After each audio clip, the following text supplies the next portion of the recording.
Morning, Aya, checking for sound. Morning, Mr. Manyi. You are in the meeting. Thank you. Thank you.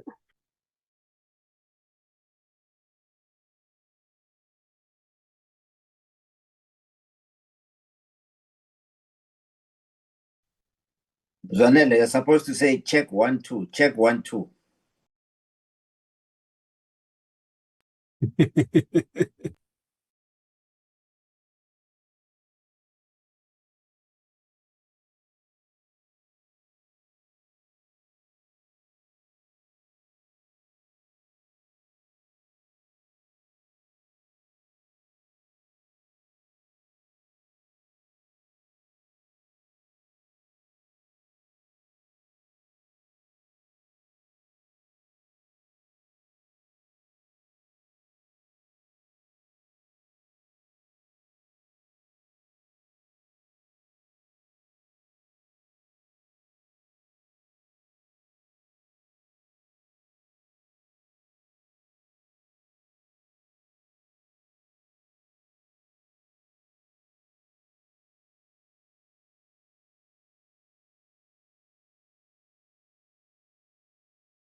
Good morning, honorable members and our officials.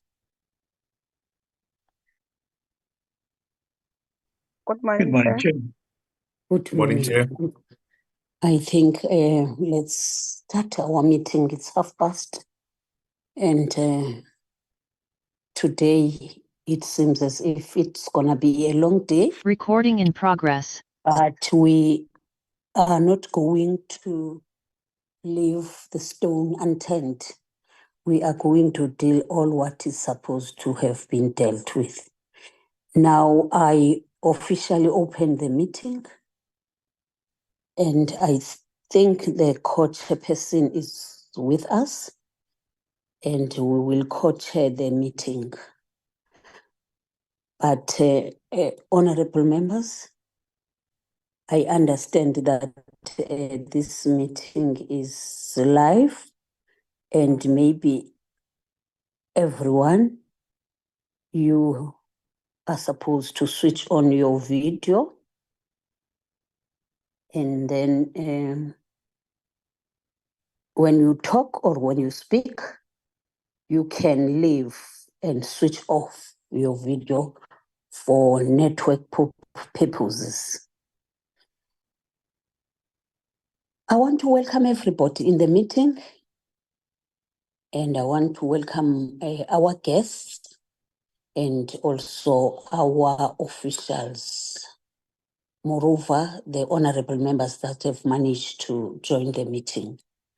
Can I request a secretary to flight the agenda?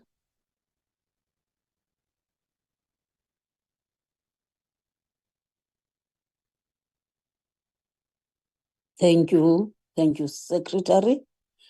Let's request the Secretary to lead us. What is it that is in the agenda today? Before we get the apologies. Morning, chairpersons, morning, members. So we'll consider and adopt the budgetary review and recommendation report this morning, Chair. That's the first session. And then also consideration and adoption of the minutes of 14 October. After which the PCMPR will continue with their internal matters, Chair, consideration and adoption of the Northern Cape Oversight Visit Report, and then consideration and adoption of outstanding minutes of 14 and 21 October, Chair. Those are the items that we're dealing with today, Chair. Thank you. Thank you, Secretary. And it means then, therefore, let's maybe get the apologies, Secretary, and also from the side of the department. Thank you, Chair. Just the following apologies from the PC on Electricity and Energy. Both Mr. Thring and Mr. Kwankwa, Chair, are in other meetings, respectively. The PC on DTIC and Mr. Kwankwa indicated that he's actually in 2 other meetings, but both of them indicated that they will log on, Chair. So, and then we've also received an apology from the Minister of Electricity and Energy, who, due to a pre-arranged engagement, is unable to attend the meeting this morning, Chair. Those are the apologies received, Chair, from the PC on Electricity and Energy. Thanks, Chair. Okay. Ayanda, from your side. Good morning, Honorable Chairpersons, Honorable Members, and colleagues. Chair, from PCMPR, we received the following apology. Honorable Mofokeng, she's at the doctor, but she's logging in the meeting. That's the only apology from our side. Thank you. Thank you very much. And good morning to my co-chairperson. Now, let's request the honorable members to accept these apologies as they have been tabled and also adopt the agenda as proposed. Can I see the hands, honorable members? Honorable Mzwanele? Morning, Chair, morning, all the co-chairs, morning, everyone. I want to propose adoption of the agenda. As proposed. Thank you very much, honorable member. Honorable Milan? Chair, I propose the adoption of the agenda, or second the adoption of the agenda and the acceptance of the apologies. Thank you very much. Apologies have been accepted and agenda has been adopted. I was looking whether is the Minister of Mineral and Energy with us, but I don't see. Chairperson? Yes. Good morning to you and honorable members. We don't have an apology from the Minister of Minerals. However, he is attending a joint meeting called by Transport and DTIC to appear on behalf of SEF. So they are busy with another committee now. I hope that helps. Thank you. Yes, Chair. Yes, Chairperson, it helps just to know his whereabouts and also formally at least be presented that we can be able to know. Then if it is the case after the adoption of this agenda and all the acceptance of the agenda, the apologies, let's go straight to the business of the day. It might take us a longer time. We need to be very patient and request the department to give us a chance to ask. Can I ask from the honorable members to note their questions so that whenever it has been done, we can also engage with the department? Thank you very much. Over to you, department.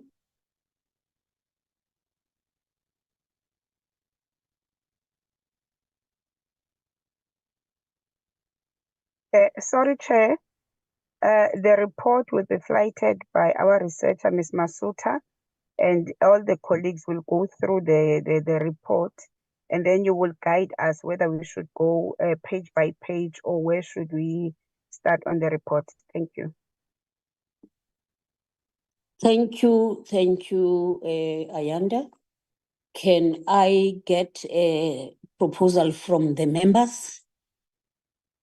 I don't want to use my discretion and say that it needs to happen like this. Otherwise, I've got a way on how to deal with it. It has been sent to us a week ago, and yesterday and the day before yesterday, it was also sent to members. But for the meeting and for the honorable members to be able to propose and say what and how do they think that we can introduce this report. It's a long report because it deals with two committees. Can I note the hand on the proposal? Honorable Whip Fasia. Thank you very much, Chairperson. I wanted to propose that we deal with the observations and the recommendations, given that we have received the report in advance and that we would have read it beforehand. Thank you. Okay, thank you very much. Any other hand? Honorable Mzwanele? Chair, I think that's a progressive suggestion. Thank you very much. Indeed, the documents were sent timelessly. We can take them as read. As therefore, second the proposal. Thank you very much. You have read my mind. Otherwise, it's not a train smash. When we deal with it in terms of questions, we can deal with it page by page if honorables feels like that. Otherwise, in terms of presenting it, it has already proposed and seconded. Thank you very much. Can our researcher, Mr. Masuta, lead us in this? And also our researcher, I've heard that Uli, I'm not sure whether she is present or not. They will see on who is going to assist us in leading in the observations and extra recommendations. Over to you. Researchers. Good morning, Chairperson. Good morning, honorable members. I hope you can see the screen.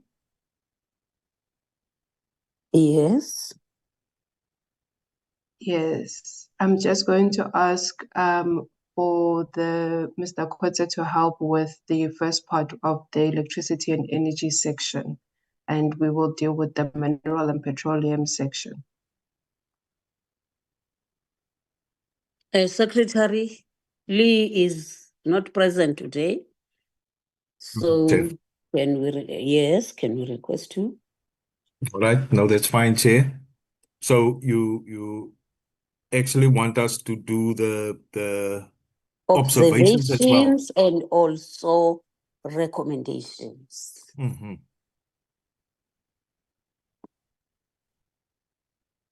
Ms. Masuto is requesting you to deal with electricity. Yeah, no, that's fine, Chair. She's just moving up to the observations part. Okay.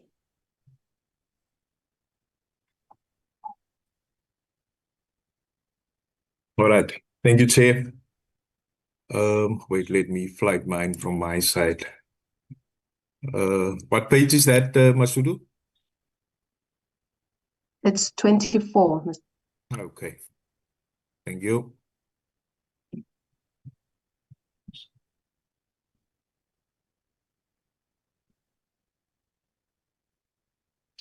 All right, there we go.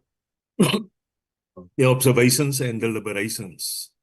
The following concerns were raised in relation to the performance of the DMRE and its entities during the committee's deliberations. 4.1, the Auditor General of South Africa, irregular expenditure, AXA, raised several instances of irregular expenditure across entities reporting to the department, which were also flagged by the committees as areas of concern. The details are as follows. Petro SA, 955 million, a 365 million SARS penalty arising from going concern and liquidity challenges. and a 590 million deviation that was not appropriately approved or communicated. Central Energy Fund, 48,000 Rand, related to a payment made on an expired contract. Strategic Fuel Fund, for 574.9 million, including 564 million Rand for diesel supply to Eskom that did not comply with the Preferential Procurement Policy Framework Act, and 10.9 million Rand identified during the audit due to non-compliance with the PPFA. Africa Exploration, Mining and Finance Corporation, 113.7 million Rand in deviations deemed unjustifiable. The Minister of Mineral Resources and Energy, Honorable Gwede Mantashe, acknowledged the Auditor General's findings and committed to strengthening governance, internal controls, and compliance across the portfolio of entities. The AGSA commended the portfolio for not incurring unauthorized expenditure in both the current and prior financial years, and further noted a decline in fruitless and wasteful expenditure, which was to be insignificant in the current year. Revenue management. The AGSA reported that revenue collection remains a persistent challenge for the department. Members of the committee specifically raised concerns regarding the billing for prospecting rights. In response, the department explained that the revenue shortfall is primarily due to companies that have failed to pay for prospecting licenses, particularly those that applied for rights over certain areas but did not ultimately utilize them. NERSA's 54, it should actually be billion, error, and the role of AXA.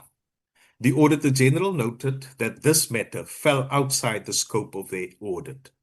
The AGSA explained that the miscalculations were primarily due to errors in applying accounting standards, which reflect ongoing resourcing constraints within the entity. On the IEP and I'm sure it's IRP delays. Section 6 of the National Energy Act 2008 requires the Minister responsible for energy to develop, publish, and annually review the Integrated Energy Plan.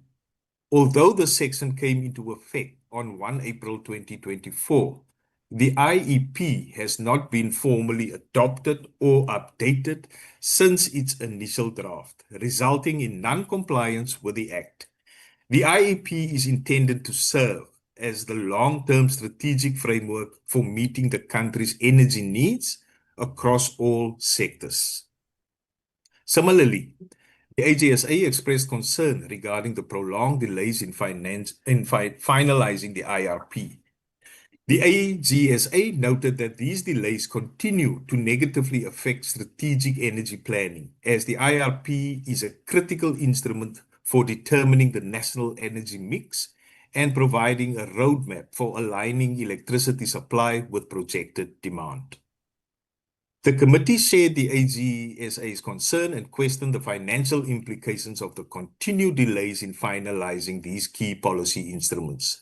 The AGSA further cautioned that in the absence of an approved long-term plan, the department will be compelled to rely on short-term emergency interventions, which are often financially unsustainable and insufficient. It is important to note that following the annual report briefings by the AGSA and the department, Cabinet has since approved the long-awaited updated IRP. This development is a significant step towards restoring policy certainty and enabling a coherent energy planning. On the National Solar Water Heater Program relating to loss recovery and accountability, the Auditor General and the committee noted that losses incurred during the National Solar Water Heater Program have not yet been recovered. The committee emphasized that the matter must be fully addressed with those responsible held accountable. It was further stressed that individuals implicated in the misappropriation of funds cannot be shielded from consequences. The AGSA further stated that the Department of Mineral Resources and Energy, DMRE, or now DE, is currently assessing and providing responses regarding the MI raised by the AGSA. The committee noted that subsequent steps, including the implementation of consequence management measures, will be determined based on the adequacy and completeness of the department's responses. On the ADAM, the approach to distribution asset management, the department had set a target to develop a framework for implementing the ADAM program, aimed at improving electricity distribution infrastructure. The program was intended to address energy infrastructure challenges at the local government level and to support NERSA in enforcing licensing compliance. However, this target was not achieved. The Auditor General of South Africa highlighted this non-achievement as a key issue requiring urgent attention from the department. The AGSA specifically noted that the absence of a finalized and implemented ADAM framework continues to hinder the department's ability to effectively support municipalities in planning, financing, and maintaining distribution infrastructure, and to support NERSA in ensuring that there is a framework to enable enforcement of license conditions. Then on DMRE 4.2, the locus standi of the Independent Power Producers Office, IPP office. Mr. Mahlaule raised concerns regarding the locus standi of the IPP office, noting that the AGSA has repeatedly identified findings on the legal standing of the office in successive audits. The AGSA had noted that the unique nature of the IPP office makes it challenging for the AGSA to conduct audits effectively. In response, Minister Ramaphosa explained that the department engaged with the AGSA to address the recurring findings. The AGSA indicated that the IPP office team must develop a strategy to institutionalize the office. On legislative update, the department stated that 2 draft bills, the Mineral Resources Development Bill and the South African Petroleum Company Bill, are finalized and ready for submission. The department further indicated its intention to present the bills to the relevant committee soon. Implementation of the cadastral system. The department reported that the rollout of the cadastral system has commenced, with phase 1 being implemented in the Western Cape, specifically focusing on existing mining rights holders. The department further indicated that it would return to the committee to provide a full report on the progress and implementation of the cadastral system. Women in mining. Members commended the department on the continued progress regarding the inclusion of women in the mining sector. It was noted that since their formal inclusion in 1987, there are currently 78,000 women employed in the sector. The department highlighted that these figures represent significant progress, considering the historical exclusion of women from mining activities. PetroSA and the AEMFC, the department are focusing on addressing issues in these entities. For AEMFC, the department is reportedly processing new board to strengthen performance and governance. It was added that at Alexcor, executives had been appointed to strengthen performance and governance of the entity. On the exploration fund, Minister Mantashe highlighted the rapid growth and increasing interest in the exploration fund. He stated that the department has received pledges from several companies, which underscores the need for a revised governance structure to ensure proper management, accountability, and oversight of the funds. Fuel testing delays. The department acknowledged delays in the fuel testing program, noting that while the program could have achieved 100% of its target, progress was hindered by the extended time required to obtain a legal opinion from the department's legal advisor. The department confirmed that the upheld regulations remain reliable and that the program will continue in line with established compliance requirements. Then on 4.3, Chair, Ayanda will take us further, or Mashudu.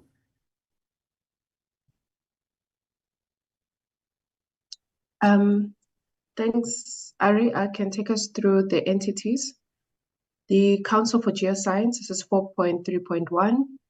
During the committee's engagement, CGS expressed appreciation for members' intervention and guidance, acknowledging their role in improving the entity's operations. On community engagement, CGS noted that while it cannot be present everywhere, it actively engages communities in major projects and provides bursaries and training opportunities to students from disadvantaged areas. This approach builds local capacity and ensures that beneficiaries contribute to their home regions, helping to address historical inequalities. Addressing the Council's reliance on government funding, CGS explained that it is pursuing revenue diversification through monetizing its intellectual property participation in exploration projects and forming public-private partnerships. Legislative amendments now allow CGS to undertake exploration independently or jointly with state and private entities up to the exploration phase, embedding PPPs while preventing conflicts of interests. These measures aim to strengthen the national mining value chain, support state-owned entities such as African Exploration Mining and Finance Corporation, and enhance fiscal self-sufficiency. On energy-related research, CGS has made progress in carbon capture, utilization, and storage, including geological characterization, containment, safety assessment, and pilot testing with CO2 injection and real-time seismic monitoring. Geothermal research is ongoing, highlighting South Africa's potential for long-term sustainable energy. The results are expected over a 10 to 15-year horizon. The Council maintains extensive seismic monitoring with 28 national stations, ensuring public safety and transparency, and addresses misconception regarding environmental impact of seismic surveys. Regarding scientific output, CGS emphasizes the importance of context-sensitive research that addresses national priorities. CGS is establishing the African Council for Geoscience Journal to promote African-led research and enhance the relevance of published work. It does clarify that South Africa contributes approximately 2 to 2.5% to global exploration, noting that private sector underreporting limits data accuracy. Minister Mantashe highlighted South Africa's need for pragmatic, balanced energy strategies. He contrasted global responses to energy development, pointing to instances where other nations pursue coal and renewable energy without criticism, while similar South African efforts face litigation and social resistance. He stressed that exploration must be primarily state-driven, complemented by private sector participation to ensure national development and energy independence. Members raised concerns regarding carbon capture strategy implications. Mr. Zondi cautioned that while scientifically valid, CGS could divert resources from renewable energy development and fossil fuel transition. He emphasized the importance of journal impact factors for scientific credibility and accurate reporting of South Africa's contribution to global exploration. It was reinforced that South Africa's mineral and geological potential remained largely untapped, and emphasized the importance of scientific research and exploration in securing a prosperous and self-sufficient future, positioning South Africa to realize substantial domestic ownership in the mining sector. 4.3.2, this is Mintech. It was confirmed that Mintech has explored phytoming mining technology using plants to extract metals from soil in collaboration with the University of Cape Town. Although preliminary, the research remains a key area of interest in Mintech's future innovation strategy. It was also explained that Mintech's partnership with Mining Qualifications Authority extends beyond jewelry making and artisanal mining to include internship and graduate programs for science and engineering students. Mintech hosts approximately 30 to 40 interns annually, strengthening technical capacity and building a pipeline of skilled professionals for the mineral sector. On beneficiation, Dr. Motuku highlighted Mintech's active involvement in developing critical minerals for the battery and clean energy value chains, including projects producing manganese, nickel, copper sulfates, which are essential components to electric vehicle batteries. Through the Center of Competence in Catalytics, Mintech also continues to lead globally in developing platinum-based catalysts and fuel cell membranes, maintaining over 15 years of international excellence. Government budget cuts, including a 45 million reduction following the withdrawal of a major Department of Science and Innovation contract, have constrained research and forced several program suspensions. The timing of the cuts, late in the financial year, further limited the organization's ability to reallocate resources effectively. Addressing research capacity, it was noted that university face supervision bottlenecks due to overextended academics. To respond, Mintech is working with the Department of Higher Education and Training, National Research Foundation, and DSI to establish a presidential scholarship program and an extractive metallurgy research hub, enabling Mintech to directly supervise master's and PhD students in areas of critical material processing and governance. On transformation and gender representation, 46% of Mintech's workforce are women, and majority of whom are Black. At technical and research levels, 76% of employees are Black, with over 30% being women, reflecting steady progress in equity and professional development. Regarding mine rehabilitation, Mintech has successfully rehabilitated 284 derelict and ownerless mines. Through expansion expansion is constrained by funding, rehabilitation costs range between 30 million and 40 million per site, particularly for asbestos and gold mines, and are often compounded by community unrest and security challenges. These disruptions, especially during election periods, increase project costs and delay completion. The loss of IT staff to private sector due to more competitive salaries is a serious challenge which affects operational stability. Dr. Mutuku reaffirmed Mintech's commitment to partnerships with government, industry, and communities to promote responsible resource use, safety, and beneficiation, while addressing graduate unemployment and expanding opportunities for young scientists. The need for increased government funding to sustain Mintech's research capacity and innovation mandate was emphasized. 4.3.3, Mine Health and Safety Council. The committee commended the department and its partners for the notable decline in mining fatalities and injuries, reflecting sustained progress towards zero harm target. Members acknowledged that the improvement is as a result of collaborative efforts between government, labor, industry, supported by the Mine Health and Safety Act and the Mine Health and Safety Summits. The committee noted the department's shift from short-term accident prevention to addressing long-term latency occupational diseases such as TB and respiratory illnesses, and welcomed the development of new compliance guidelines and health surveillance measures. It was observed that the culture transformation framework plays a vital role in driving behavioral change and embedding safety accountability across all levels of the mining sector.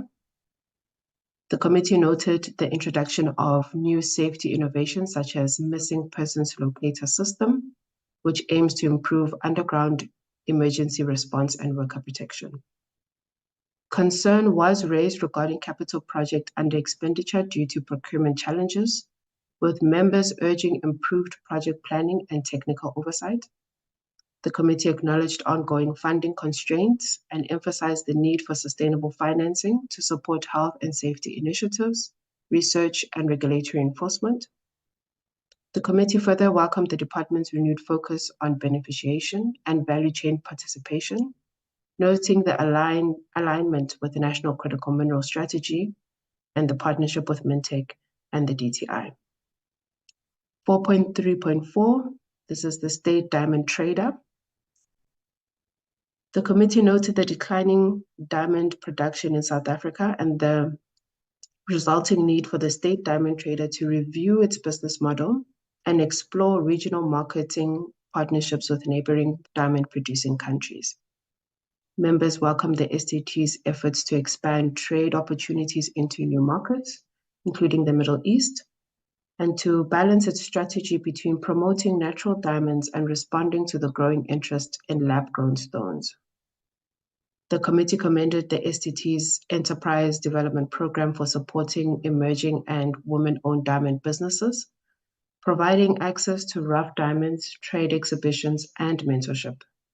However, members expressed concern over the lack of access to finance, noting that no commercial banks currently fund diamond enterprises. The committee supported the proposal to establish a dedicated funding mechanism to assist historically disadvantaged entrepreneurs in entering and growing within the diamond value chain. It was observed that overlapping mineral rights application continued to pose challenges in the sector, creating administrative inefficiencies and potential disputes.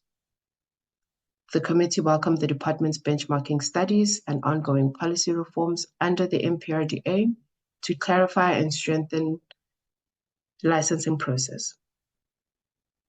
The committee agreed with the Deputy Minister on the need for stronger investment in the marketing of natural diamonds, including through trade shows and public education campaigns that highlight their social and economic benefits.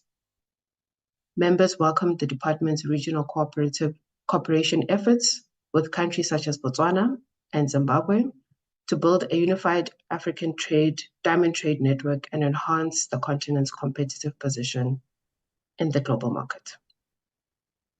Thank you, Masudu. 4.3.5. I'll continue from here, Masudu, so it's fine. Yeah. With the electricity and energy entities. 4.3.5, the National Radioactive Waste Disposal Institute, NRWADI. Members were pleased to note that NRWADI received a clean audit for the 24-25 financial year, marking the 8th consecutive year of unqualified audit outcomes. NRWADI obtained its license to operate the Faalpoets facility in July 2025 and is prepared to operate in full compliance with safety and environmental standards. The Institute is currently implementing a comprehensive transition plan to transfer all assets, systems, and personnel from NEXA. The establishment of a central interim storage facility by 2030 is NRWADI's key strategic project, supporting South Africa's long-term nuclear objectives. This project is also expected to generate socio-economic benefits, including poverty alleviation, economic transformation, job creation, and skills development. Members raised concerns regarding the appointment of women at executive levels. NRWADI acknowledged the challenge, noting that the nuclear industry is male-dominated, particularly in technical fields, but indicated ongoing efforts to improve gender representation. NRWADI also noted that executive salaries are currently not competitive, though there has been improvement in the current financial year. Members welcomed the appointment of a community liaison officer at the Faalpoets facility to strengthen engagement with surrounding communities. Previously, community engagements were largely managed by NEXA, but NRWADI will take responsibility for these activities starting in the next financial year. Members expressed concern regarding the delay in developing NRWADI's ethics framework, attributed to the high intrusion in the responsible functional area. Members noted with concern the NRWADI's current vacancy rate, which stands at approximately 17%. Regarding the capital budget, NRWADI is currently funded through an operational grant from National Treasury, which is intended to be financed from the Radioactive Waste Management Fund, which is not yet enacted. The CISF has an estimated pre-construction cost of 100 million and projected construction costs of around 1.8 billion rand. 436, the South African Nuclear Energy Corporation, NEXA. Members commended NEXA for achieving a clean audit during the period under review, marking the first clean audit since 2020-21 financial year. The entity intends to focus on improving liquidity ratios and exploring market options for financing. Nexa's high-level project budget estimates are approximately 60 billion rand, which will be implemented in phases. Regarding regulatory approvals, Nexa primarily requires engagement with the National Nuclear Regulator, the NNR, and the Department of Forestry, Fisheries, and the Environment. For the modular pebble reactor projects relating to environmental impact assessment approvals, Nexa is at an advanced stage. For the small modular reactors, SMRs, the process has not yet started. However, Nexa has shared its strategic intent with both regulators. Then on SANEDI, the South African National Energy Development Institute, members commended the SANEDI for achieving a clean audit during the period under review. SANEDI confirmed that its primary focus is on addressing national energy challenges, while also pursuing long-term initiatives such as green hydrogen and electric vehicles. The entity reported that there is no political influence over its work, particularly in the development and review of the IRP and the IEP. Continuous information and data sharing with industry stakeholders is considered crucial in this regard. Regarding SANEDI's participation in the Meyersnodie municipality project in the Eastern Cape, the entity indicated that the project is technically viable and can be scaled nationwide. Members highlighted concerns over insufficient budget allocations, with SANEDI currently relying on surplus funding, which is not sustainable. The entity has begun generating additional revenue through consulting work and is exploring donor funding, noting its limitations. SANEDI acknowledged challenges in supply chain management and has appointed an SEM manager to address these issues. Members welcome SANEDI's implementation of cost-cutting measures, including limiting international travel. On electric vehicles, SANEDI is collaborating with the University of Stellenbosch to retrofit a taxi and a bus. Retrofits are complete and data collection on their performance is ongoing. The entity is setting minimum standards for energy efficiency, establishing a baseline and future energy saving targets. SANEDI has implemented a management fee for consultancy services and intends to continue sourcing via grants, such as the G20 project. The entity is supporting the smart meter rollout, with 7 municipalities already covered and 12 more planned for the current year. Then, on the National Energy Regulator of South Africa, NERSA. NERSA received an unqualified audit opinion, although material findings were identified. Members sought clarity regarding the withdrawal of the compliance enforcement plan.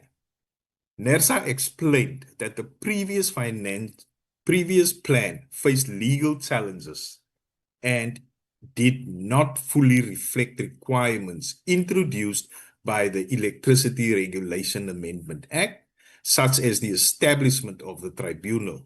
The revised plan has now been aligned with the ERA Act.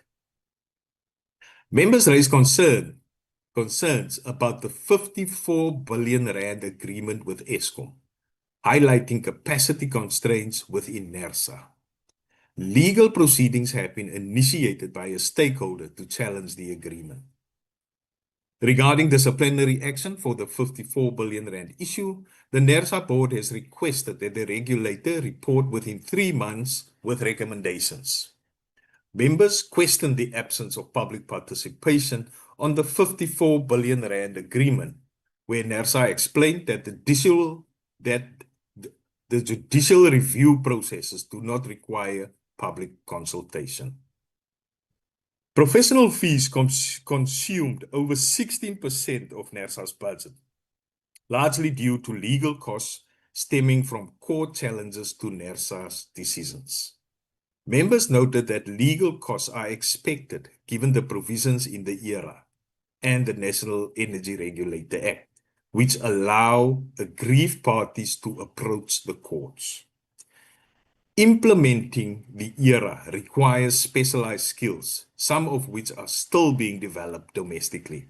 NERSA assured the committee that skills development is ongoing as ERA implementation progresses. Then, on the National Nuclear Regulator, the NNR, members commended the NNR for achieving a clean audit for the 4th consecutive year. Members expressed concern regarding vacancies on the NNR board, specifically the community and labor representative positions. The NNR indicated that nominations have been gazetted and advertisements were placed in August-September 2025, and they are hopeful that these positions will be filled urgently. The NNR Act empowers the NNR to conduct public hearings on the Koeberg long-term operation where appropriate. Despite the board vacancies, the NNR conducted public hearings in both the Northern Cape and Western Cape to obtain public input. The NNR is in the process of developing general nuclear safety regulations, including those for small modular reactors. Members raised concerns regarding a 10 million rand debt write-off for nuclear license holders. The NNR clarified that this related to historic debts and processes have now been implemented to ensure license fees are current. Regarding the Koeberg long-term operation, the board confirmed compliance with the Constitution and the NNR Act. Documentation and submissions for Koeberg Unit 2 LTO are currently under review.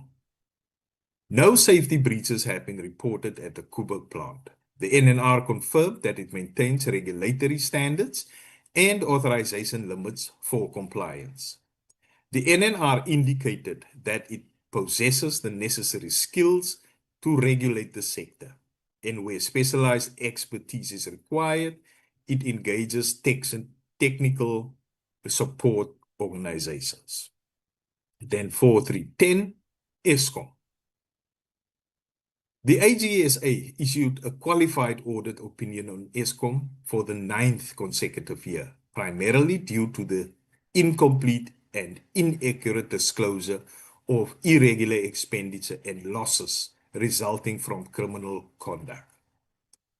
Some members expressed concern that there is a culture of impunity within Eskom, characterized by non-compliance with legislation, policies, and procedures, and a lack of effective consequence management.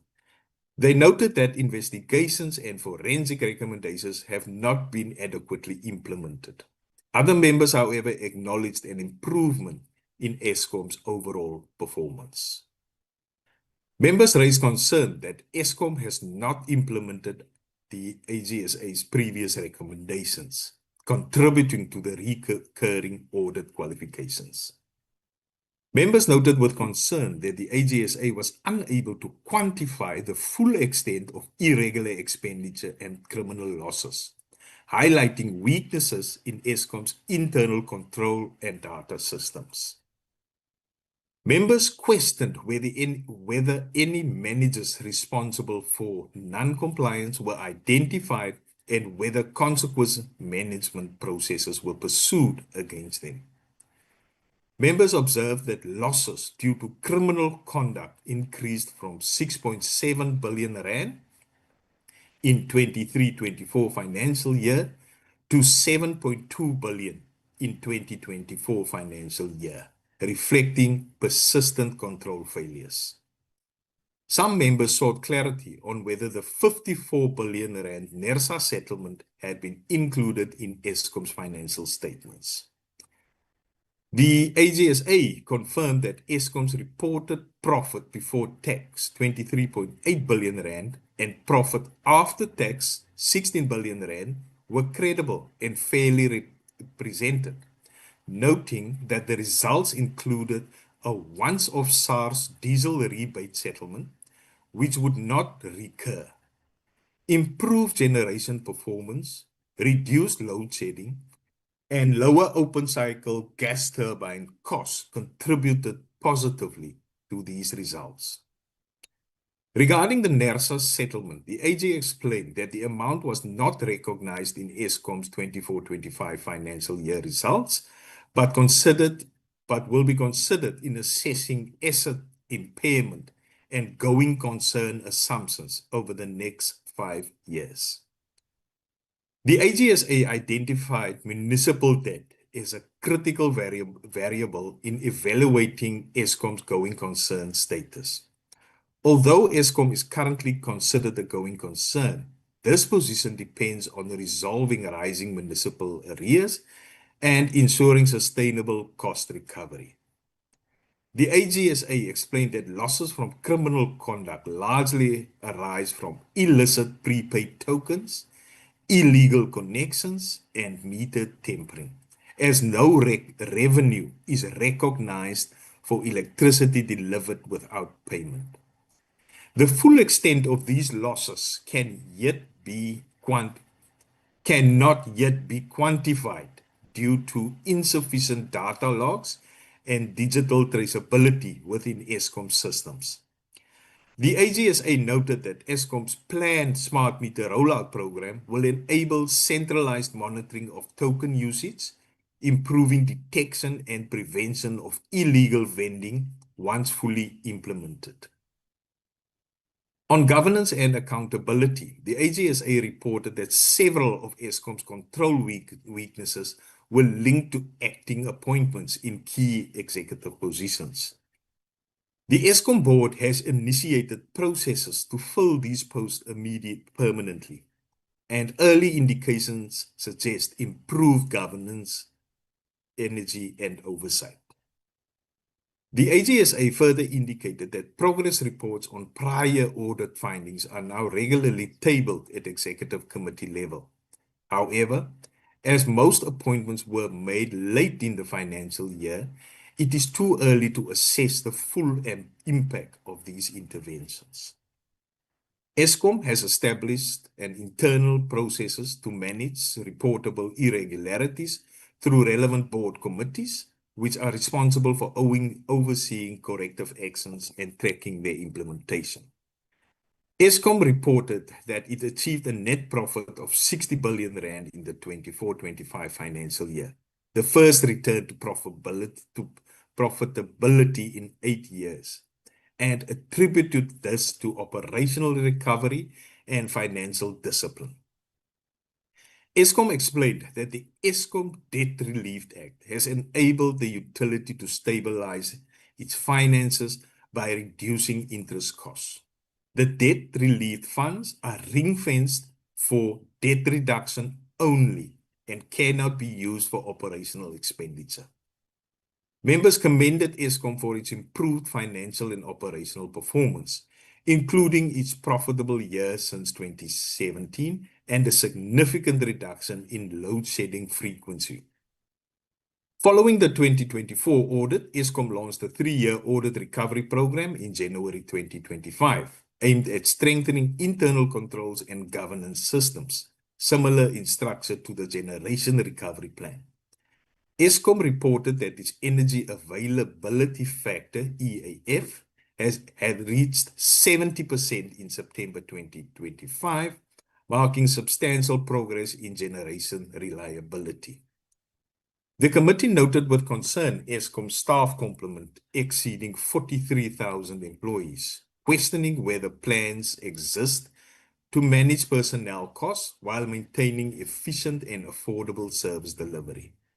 Eskom indicated that its staffing levels are consistent with international benchmarks and that cost optimization initiatives are underway. Members raised concern over the rise in losses due to theft and ongoing challenges in preventing criminal activity within the network. On generation capacity, members observed that Eskom's outlook depends on the return to service of Medupi Unit 4 and Koeberg Unit 2, both critical for system stability. Members noted that Eskom failed to meet its key performance indicator on implementing forensic recommendations, achieving only 70% compliance, reinforcing concerns about weak consequence management. Members expressed concern that Eskom's emissions remain above legal limits, with 8 power stations exceeding permissible thresholds. Eskom reported that Latabo, Kendal, and Matimba power stations have since achieved compliance as of July 2025, following maintenance and upgrades. The committee noted that municipal debt remains a major sustainability challenge, threatening Eskom's long-term viability despite operational improvements. Eskom reported that irregular expenditure declined from 5.6 billion to 1.5 billion year on year, despite the audit recovery plan being operational for only 3 months. Stronger results are expected in the following financial year. Regarding losses from criminal conduct, Eskom stated that fraud involving online prepaid vending systems had delayed the 2024 audit, but that new cybersecurity and control measures have since been implemented. A new vending platform is being developed for completion by 2027. Eskom reported entering the 25-26 summer period with 1.4 gigawatt of additional generation compared with the previous year. On tariff levels and affordability, Eskom committed to maintaining single-digit tariff increases over the next few years, supported by intensified cost optimization and revenue enhancement initiatives. Eskom emphasized that its sustainability depends on an integrated approach encompassing operational efficiency, financial discipline, debt reduction, and the resolution of municipal arrears. Eskom confirmed that its forensic and internal audit functions have now been separated, with internal audit focusing on prevention and forensics on detection and investigation. The Eskom board introduced a policy of proactive assurance, ensuring that all information provided to shareholders and oversight bodies is independently verified by internal audit for accuracy and reliability. I'll continue with the recommendations with the electricity and energy part. Informed by its deliberations with the department and its entities, the committees recommends that the House request the Ministers of Mineral and Petroleum Resources and Electricity and Energy, respectively, to 5.1, Electricity and Energy, number 1, ensure that the department and its entities aim to achieve clean audits in the next financial year. 2, engage with National Treasury to increase the budget allocation of the Department of Electricity and Energy to enable it to implement strategic programs aimed at ensuring energy security, as 90% of its current budget is transferred to the INAP. 3, ensure that the IPP office develops and implements a formal strategy to institutionalize its operations, addressing the AGSA concerns regarding its legal standing and auditability. Number 4, prioritize the develop and rollout of the approach to distribution asset management, ADAM framework, to strengthen municipal electricity infrastructure, planning, financing, and compliance enforcement. Finalize the Integrated Energy Plan, IEP, to comply with Section 6 of the National Energy Act and provide a clear long-term framework for energy planning. Number 6, support the Narwadi Community Liaison Officer in establishing structured programs for ongoing stakeholder engagement at Faalpoets and surrounding areas. 7, regarding NEXA, encourage proactive engagement with regulators to anticipate and address potential compliance challenges for current and future nuclear projects. 8, Support SANEDI in replicating the Beiersnodie municipality model in other municipalities to expand access to renewable and efficient energy solutions. 9. Support SANEDI in building technical and research capacity to position the entity as a central player in South Africa's green energy transition. 10. Ensure that NERSA strengthens internal controls and compliance systems to prevent recurrence of material audit findings. Regarding NERSA, explore strategies to contain escalating legal costs, including enhanced pre-litigation consultation and improved stakeholder communication. 12. Table a progress report on NERSA's internal review and disciplinary recommendations relating to the 54 billion rand determination within the committed 3-month timeframe. 13. Continue supporting the NNR public participation processes in all LTO and regulatory matters. 14. Ensure capacity building initiatives are maintained at the NNR to ensure that regulatory staff possess the necessary expertise from emerging nuclear technologies. 15. Ensure that the ESCOM board urgently addresses all repeat findings from the AGSA and provide updates on the implementation of the audit plan to the committee on a quarterly basis. 16. Provide a detailed breakdown of disciplinary actions taken against officials at ESCOM for financial misconduct and irregular expenditure. 17. Develop a credible long-term financial sustainability plan that reduces ESCOM dependency on the fiscus. Provide this plan to the committee during the second term of 26-27 financial year. 18.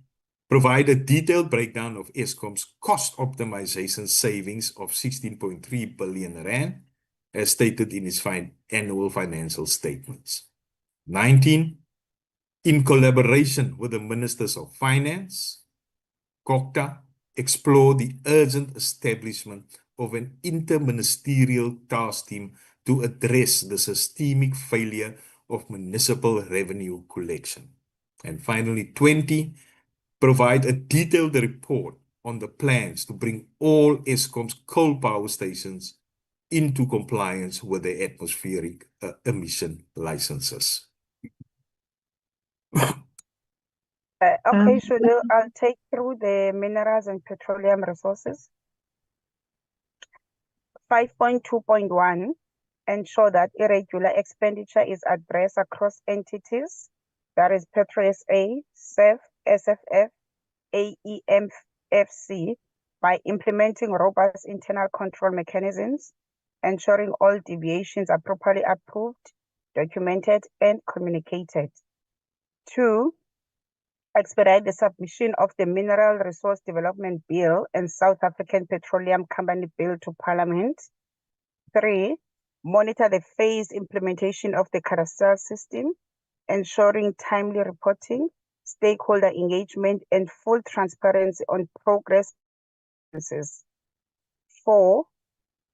Continue reinforcing governance and executive leadership at PetroSA, AEMFC, and ALETSCO to improve operational efficiency, accountability, and financial management. 5. Ensure that MINTEX funding is strengthened to safeguard critical research and innovation programs, particularly in beneficiation, mine rehabilitation, and clean energy technologies.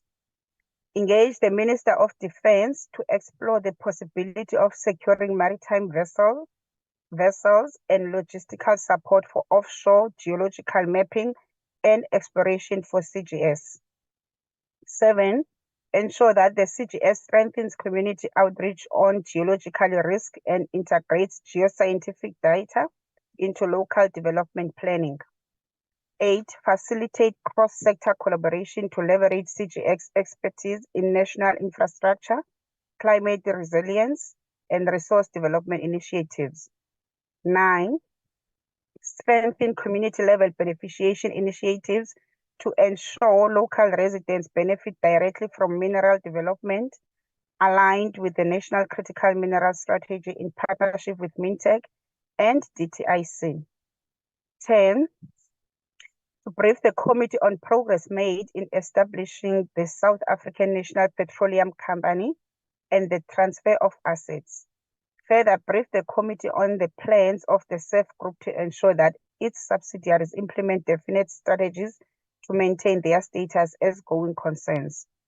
11, enhance community engagement and training for artisanal and small-scale miners to promote safe and inclusive beneficiation. Sustain and strengthen collaborative efforts across government, labor, and industry to further reduce mining fatalities and injuries.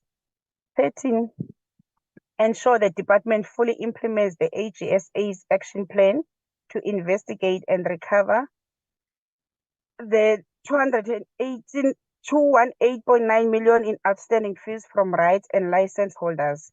A progress report on the recovery of these funds, including quantifiable results, should be submitted to the committee by the second quarter of 2026-27 financial year. 14, strengthen the governance and operational efficiency of the Junior Mining Exploration Fund to accelerate the processing of application and disbursement of funds, ensuring it effectively de-risks exploration and supports the growth of historically disadvantaged South African junior miners. 15, implement measures to prevent the recurring delays in the fuel testing program, including streamlining the process for obtaining legal opinions and ensuring the timely appointment of service providers to guarantee consistent regulatory compliance and consumer protection. 16, prioritize the development and implementation of a formal Recording regulatory framework stopped. for artisanal and small-scale mining policy as part of the legislation. 17, ensure that the Council for Geoscience work closely with provincial and municipal planning departments to integrate geoscientific data into local economic development strategies and spatial planning framework. The last one, report to the committee on plans to deal with irregular expenditure with the intention of reducing the level of irregular expenditure. In conclusion, Chairperson and honorable members, it is imperative that there is cooperation between the Department of Mineral and Petroleum Resources and the Department of Electricity and Energy to ensure that the country is able to mitigate the current gas cliff, which is currently affecting the country, to ensure that the best economic solution is found to benefit inclusive economic development. Last point, number 6, on the appreciation, the committee would like to thank the Minister of Mineral and Petroleum Resources, Mr. S.G. Mantashe, and Minister of Electricity and Energy, Dr. S. Ramahopa, and the staff of the department, as well as the board members and management of all entities for their cooperation and transparency during this process. The chairperson wishes to thank all members of the committees for their active participation during the process of engagement and deliberations and their constructive recommendations reflected in this report. The committees also wish to thank their support staff, in particular the committee secretaries, Ms. A. Boss, Mr. A. Kotze, the Conan Advisor for Petroleum and Mineral Resources, Mr. S. Maboda, researchers, Ms. M. Masuta and Ms. L. Bramwell, the committee assistants, Ms. V. Makubalo and Ms. N. Nyovu, and the executive secretary to the chairperson, Ms. L. Titus, for their professional support and conscientious commitment and dedication to their work. Thank you very much, Chairperson. That is the report we table in front of you for consideration and report. Thank you. Thank you very much. You've already thanked everyone. So you've made my job easy for now. Thanks ever so much. Let me allow the honorable members to interact with the report so that we can be able to adopt it. Thank you. Over to you, honorable members.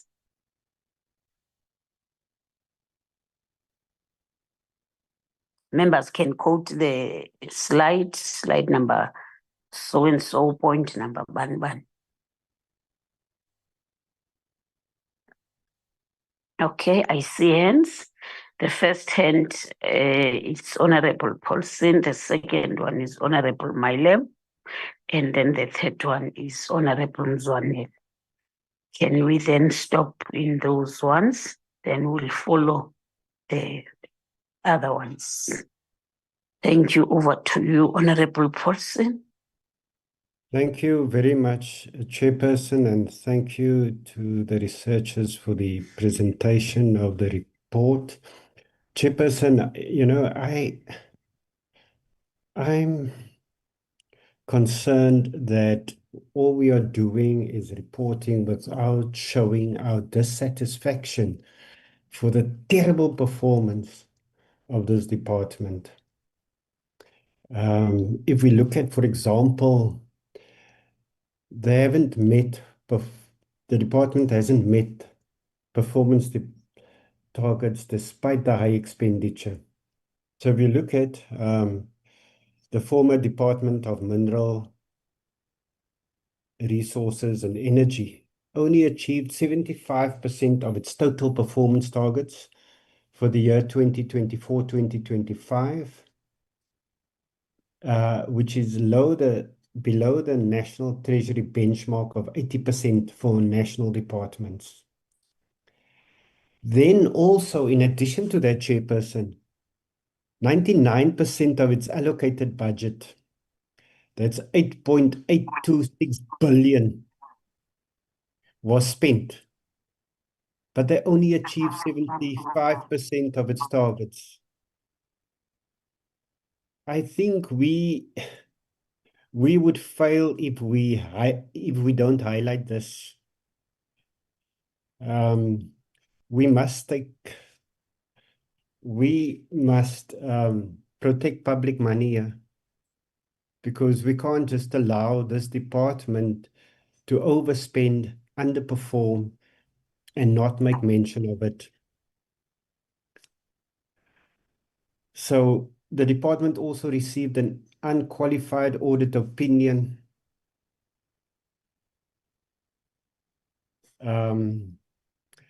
But there are some repeat issues.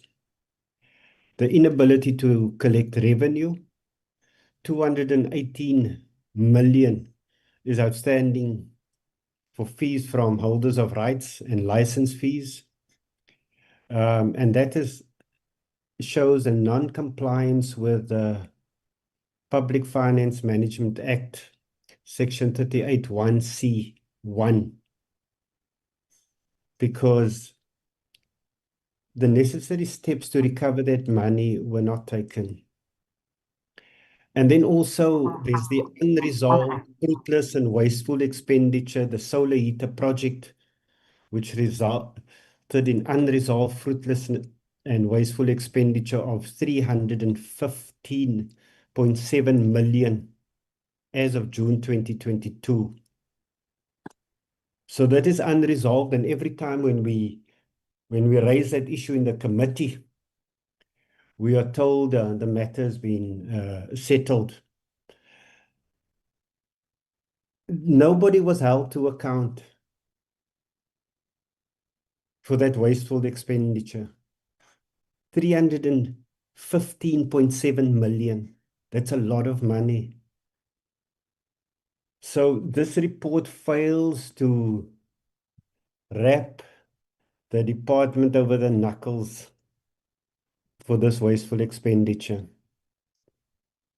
And then there's other entities also that report significant irregular expenditure.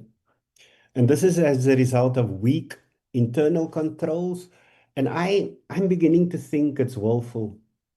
You don't have these controls because because people are being allowed to access funds irregularly. Petro SA, 955 million which includes a 365 million SARS penalty. The Strategic Fuel Fund, 574 million,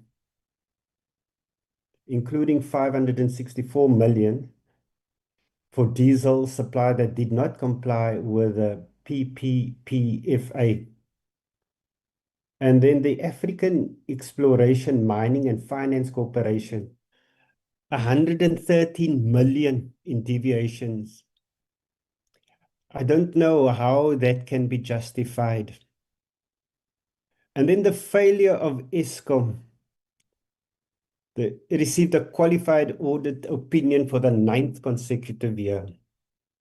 And this was as a result of incomplete and inaccurate disclosure of irregular expenditure and losses from criminal conduct. You know, there's a culture of impunity in Eskom. And we would have expected management to come up with a plan to tell us how they're going to deal with those people who are responsible for this criminality. First of all, finding them. Secondly, taking them to task and hold them accountable for this impunity. And then there's also critical policy and planning delays. Program 3,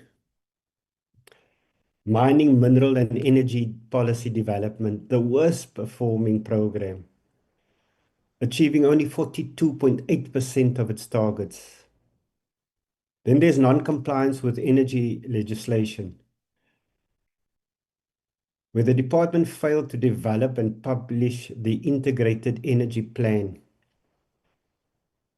resulting in non-compliance with Section 6 of the National Energy Act of 2008. And this took effect on April 1, 2024.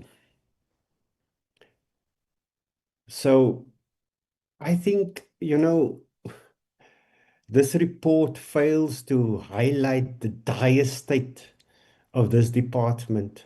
Thank goodness it's going to be split now. We will ensure that the Department of Electricity and Energy does not repeat the failures of the Department of Mineral and Resources.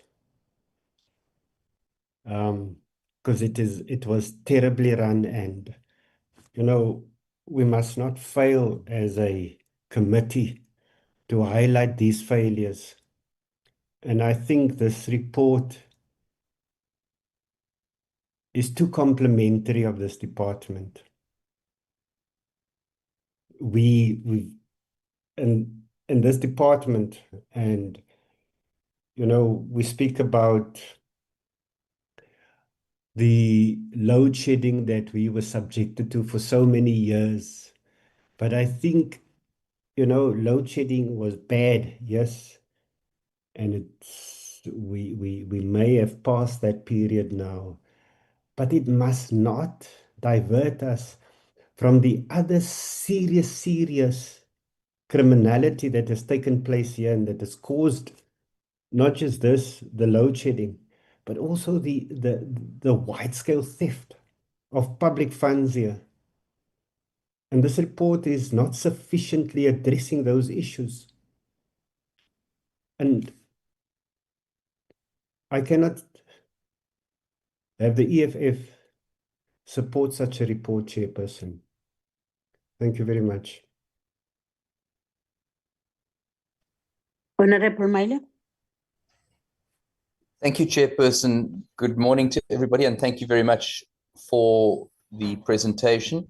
I have a couple of questions and comments, and so let me dive right in. My first one, so I'm going to stick to the recommendations, if I may, Chairperson. The first one is on 5.1.8, where it says supporting SANEDI in replicating the Beyers-Naudé municipality model in other municipalities to expand access to renewable and efficient energy solutions. I think we should just possibly word that slightly better to include the successes, to replicate the successes of the Beyers-Naudé model, and to address the challenges, risks, and problems that were associated or learned during that pilot project. Then, with regard to NERSA at 5.1.12, where it says table of progress report on NERSA's internal review and disciplinary recommendations regarding the 54 billion rand determination. I noted in the actual report itself that it talks to the regulator responding on disciplinary measures on staff. But what is not evident in that report is that the regulator and the board approved the 54 billion rand mistake without verifying, without checking it, and they are not being held accountable. So somehow we need to make sure that the regulators are held accountable and are addressing their own failures in this regard. Lastly, with regard to the 5.1.20, which is a detailed report on the plans to bring all Eskom's coal power stations into compliance with their atmospheric emission licenses. So I'm very happy with that recommendation, but I do think that it needs to be a report by station. In other words, what is Kendall's emissions as at today? What's it as at 6 months from now? And let's see a graph of how they are improving for each power station. Also, let's look at the timeline of when we can expect those emissions to be within the compliant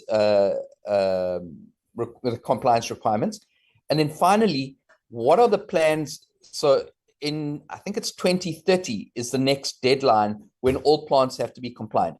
What are the contingency plans if they are not compliant? What are the plans to replace them if we have to shut them down? In other words, what are our next steps with regard to compliance around emissions? And I'm not just talking about CO2, I'm talking about all emissions, particulate matter, SOx, NOx, etc. So I really want to expand on that and be a lot more detailed in that regard. Thank you, Chairperson. Thank you, Honorable Bapti, followed by Honorable Mzwanele.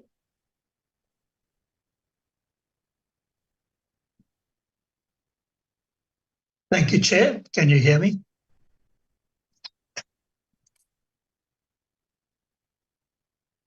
Yes, Yeah. I hear you, but yes, but the network is not. Can you switch out your mic? Yes. Thank you, Chair. Chair, I am covered by Honourable Paulson, but I do want to just put on record that the findings by the auditor for material misstatement overlap with the two worst performing programs, that's 3 and 5. I think there's something in that. In terms of their non-financial performance, those are the two worst performing programs, and similarly, in terms of audit findings, they did not fare well. But then coming to the recommendations, I'm covered under 5.120. I do want to look at 5.119. And it says, in collaboration with the Ministers of Finance and COGTA, explore the urgent establishment of interministerial task team to address the systemic failure of municipal revenue collection. Our concern with the way it's written is that it focuses on municipal revenue collection and not payment for the energy that is purchased from Eskom. And I think that needs to be included in the recommendation. The task team needs to focus primarily on revenue payment for energy to Eskom, because that's where the threat lies in terms of financial viability. And at the same time, we know that there is a link to revenue collection, but I'm concerned that it's not included. The payment of the electricity is not included in that recommendation. So I'd like to recommend that that recommendation is amended to include it. Thank you, Chair. Honorable Mzwanele. Thank you, Chair. Firstly, I just want to welcome the hard work done by the team to put this report together. And because we are where we are today, I'll just focus really on the recommendations. But just a broad line before I even deal with this, just to mention that what is generally lacking just across the board in the main is impact assessment of sorts. There's a lot of activity. These reports are highly activity-based, but you don't get to so what, and so on. So the impact, job creation, impact in increasing the economy, impact in improving environment, impact on a whole range of key aspects, I think is lacking. So I would say, firstly, going forward, one would appreciate that both departments must focus on impact. Otherwise, it's like we're just being busy just for the sake of being busy. So I've got 5 key areas that I want to just traverse on the recommendations through you, Chair. The first one on accountability and consequence management within ESCOM and related entities. For us, Chairperson, while noting the committee's recommendations in paragraphs 5.1.15 and 5.1.16, we would submit as MK Party that the persistent recurrence of audit findings and irregular expenditure within ESCOM and its subsidiaries underscores a failure of consequence management rather than a mere compliance lapse.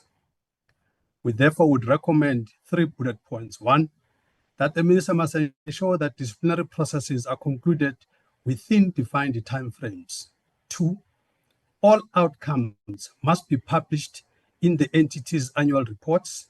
3, all cases involving potential criminality be referred to law enforcement agencies rather than being internally dealt with. Clean audits are not an end in themselves.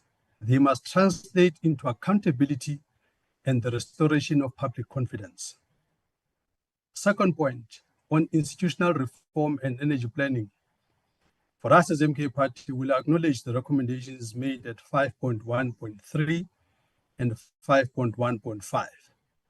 However, regarding the of those 5 and 5, and regarding the institutionalization of the IPP office and the finalization of the integrated energy plan, we, however, are of concern that these undertakings have been deferred for several years, resulting in a policy vacuum and uncertainty in the energy transition pathway.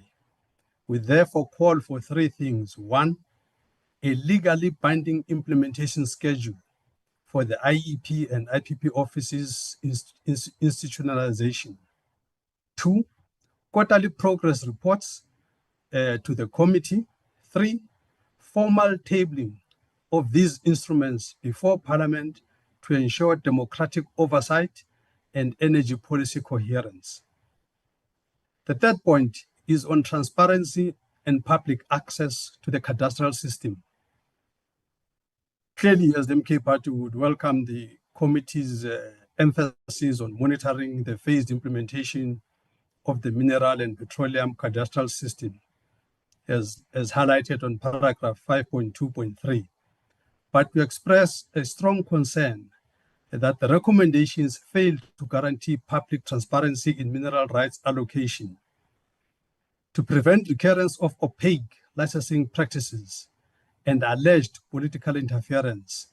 As MK Party, we urge 3 things again. 1, full cadastral database be made publicly accessible online. 2, the department to publish the names and shareholding structures of all mineral rights holders. 3, the Auditor General be mandated to verify the integrity of the data annually. We would argue that transparency in the management of the mineral rights is indispensable to investor confidence and anti-corruption enforcement. The 4th point on fiscal dependence and ESCOM's financial sustainability. With reference to recommendations 5.1.7, for us as MK Party, we support the call for long-term sustainability plan, but caution that ESCOM has for successive years failed to curb fiscal dependence. Therefore, as MK Party would propose that the minister table a phased reduction plan that includes the following. 1, a ceiling on executive remuneration and bonuses. 2, the recovery of municipal arrears through intergovernmental coordination.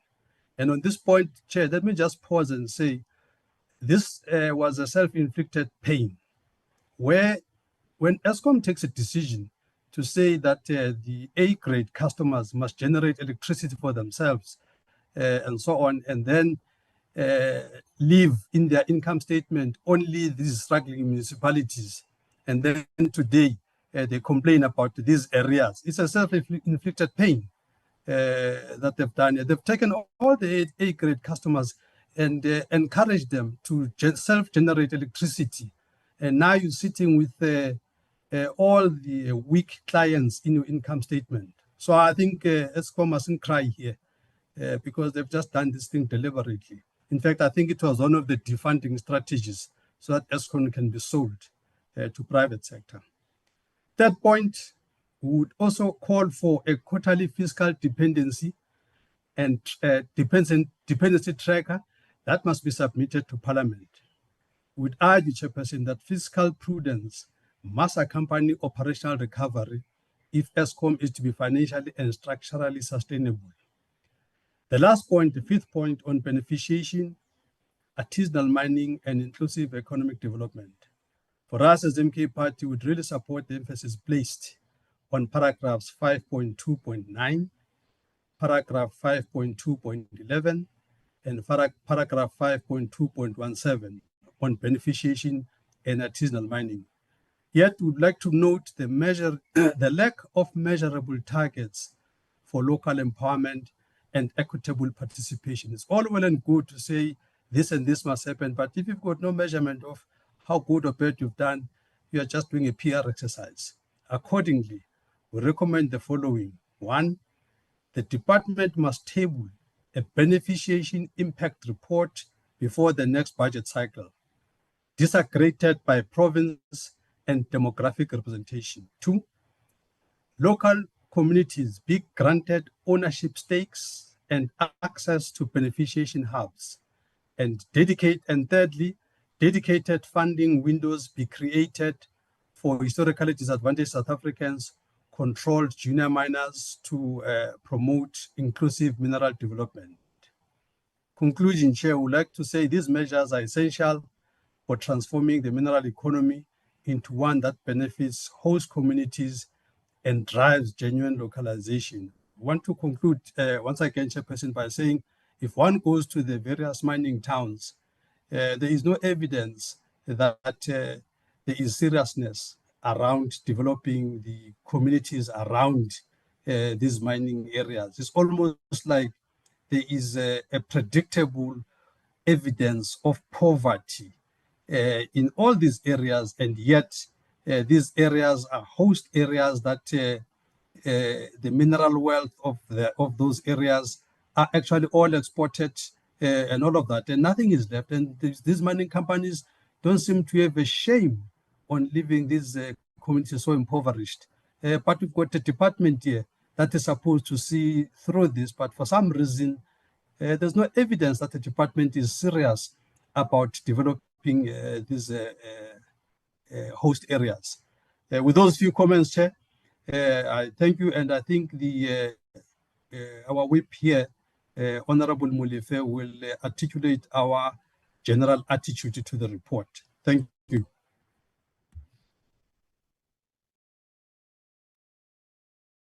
Thank you, Honorable Zondi. No, excuse me, Honorable Ntlangwini first, then followed by Honorable Zondi. Thank you very much, Chair, and thank you to the researchers for the reports. I think mine is just maybe perhaps on the report itself. It speaks to the inputs that the Chair have made and Honorable Zondi. and it doesn't speak to the inputs that other members have made.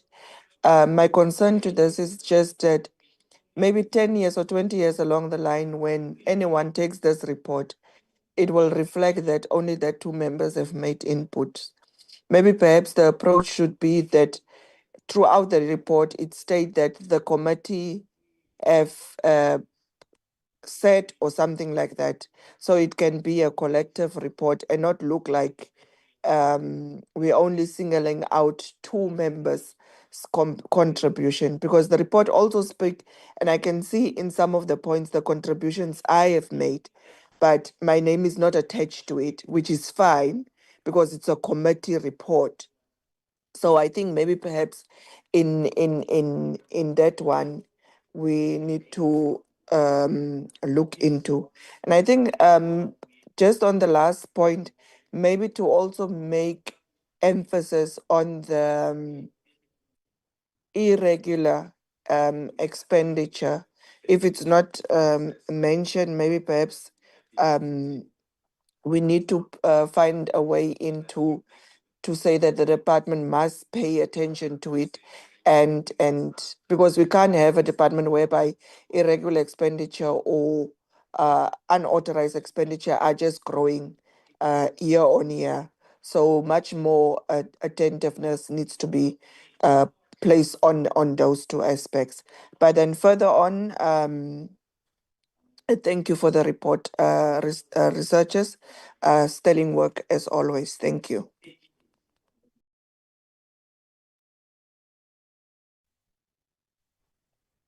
Okay, Honorable, thanks. Honorable Zondi, followed by Honorable Brian Molif. Thank you, Chairperson. Let me relay my greetings to everyone in the meeting, and let me also welcome the report and thank the research team for putting it together.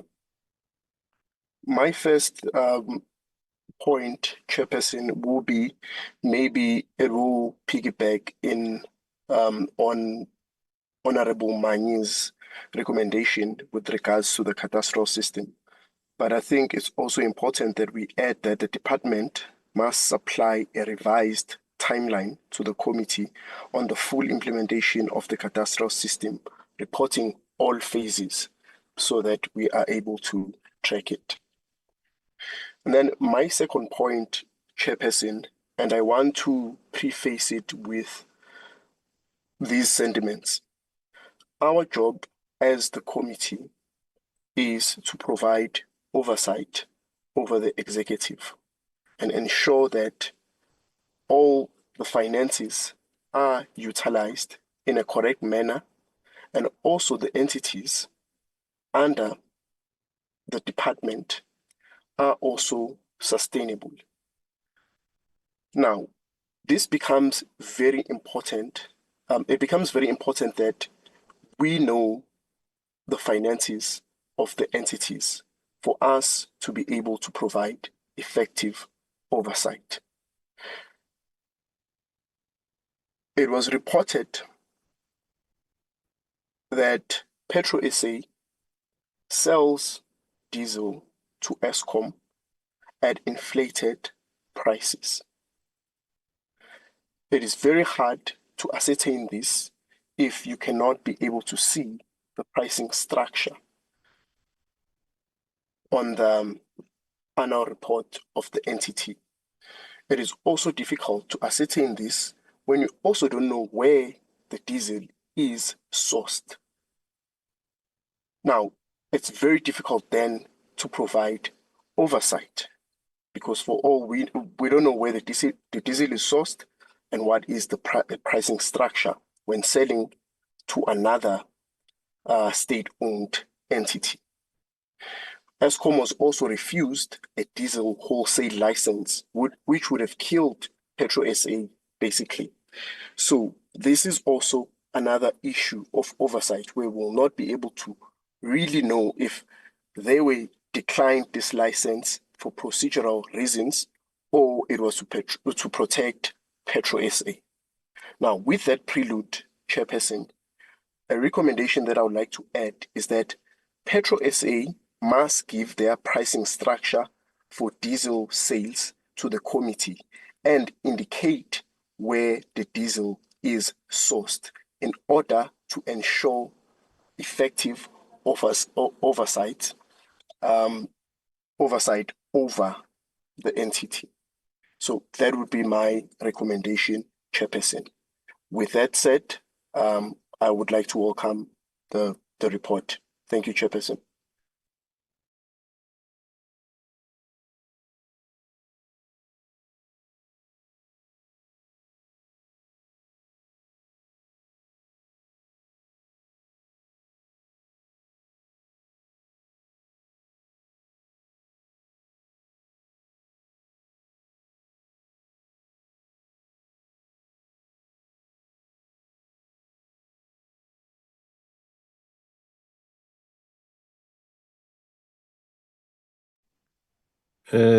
Honorable Mliff, I'm sorry.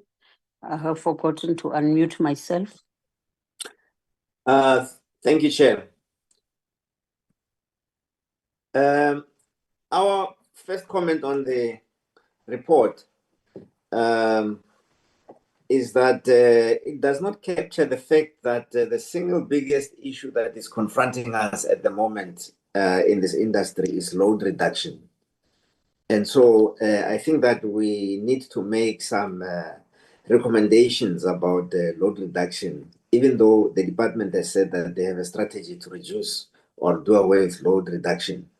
I think that they should go further and present a strategy to reconnect those communities that are affected by load reduction as soon as they have been hit by load reduction. Because it affects South Africans disproportionately, and implement it in such a manner that it does not punish those customers whose payments to Eskom are up to date and who have been diligent in servicing their electricity accounts. I think that Eskom has to find a way of doing this, of minimizing the impact on load reduction while they are working on the strategy to do away with load reduction. The second issue is the 54 billion rand error by NERSA. The Auditor General says that it is due to accounting standards and application of the accounting standards. I think we need to correct that and say that it was a failure of controls, that the error was not picked up immediately after it happened, and it continued not to be picked up until it was even approved and passed by the board.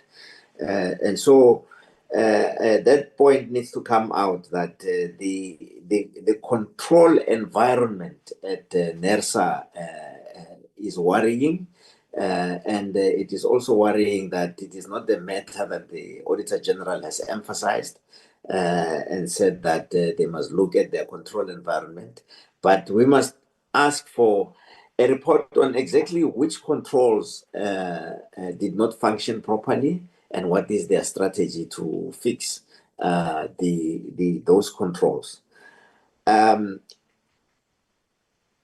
We have not been given a report on the actual financial implications of the mistake, because the mistake has what we call the time value of money, the time from when the mistake happened and when the money was supposed to have flowed and when the money will eventually flow. So those are some of the costs of the mistake.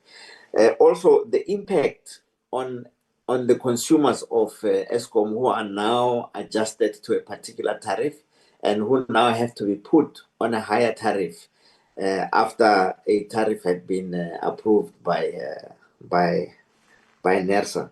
So what are the implications of that? And I think, Chair, we should recommend that although NERSA says it is not a requirement for them to consult the public, extracting 54 billion rand from the customers of Eskom over a mistake of NERSA, I think they should take it upon themselves to conduct public hearings and to come clean to their customers and go on a roadshow and explain to them exactly what happened, because after all, they will be asking them for the 54 billion, which had been their mistake. So I think that we should recommend that there should be a public process, public hearings, a public process on the mistake and the implications of the mistake to the public.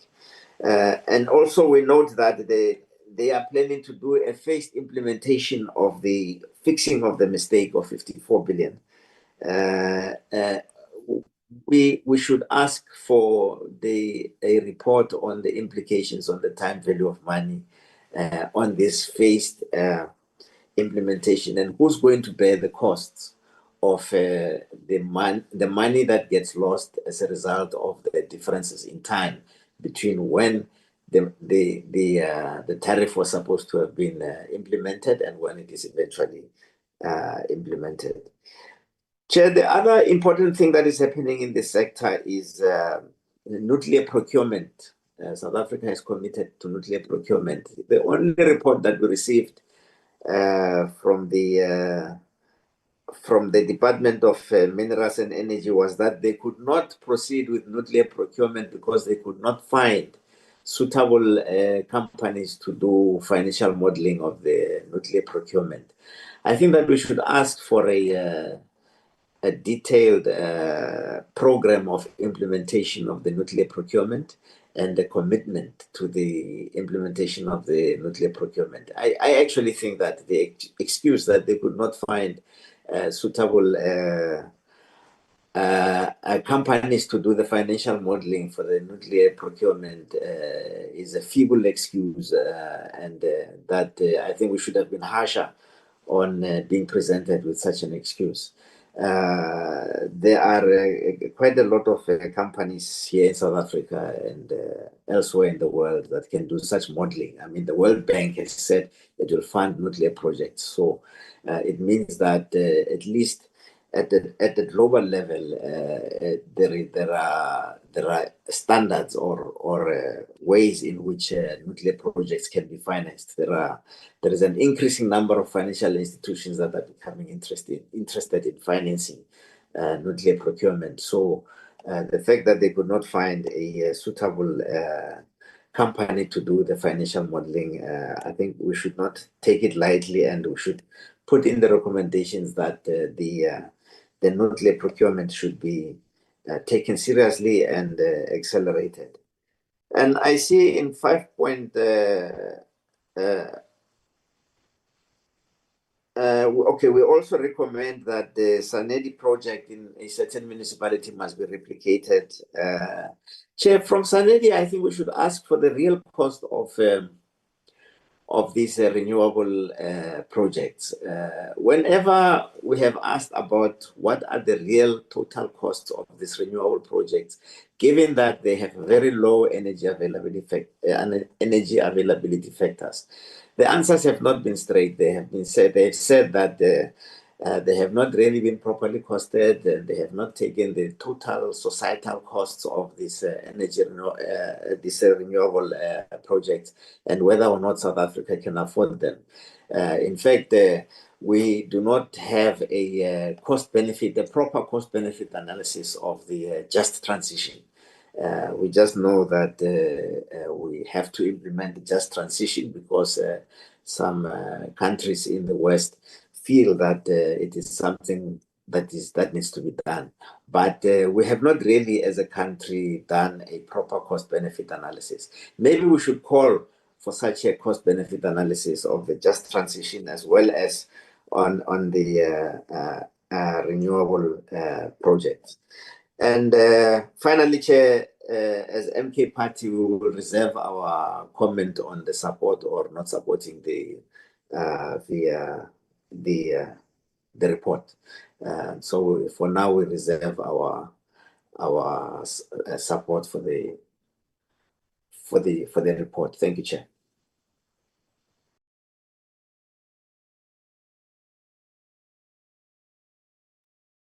Honorable Mika.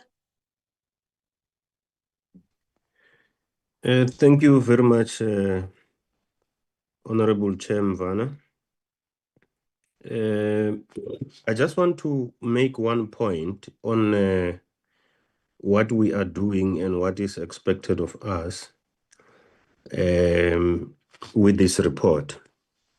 So the two chairpersons' offices is bringing you or are bringing you a report of what was presented by the Auditor General and the department.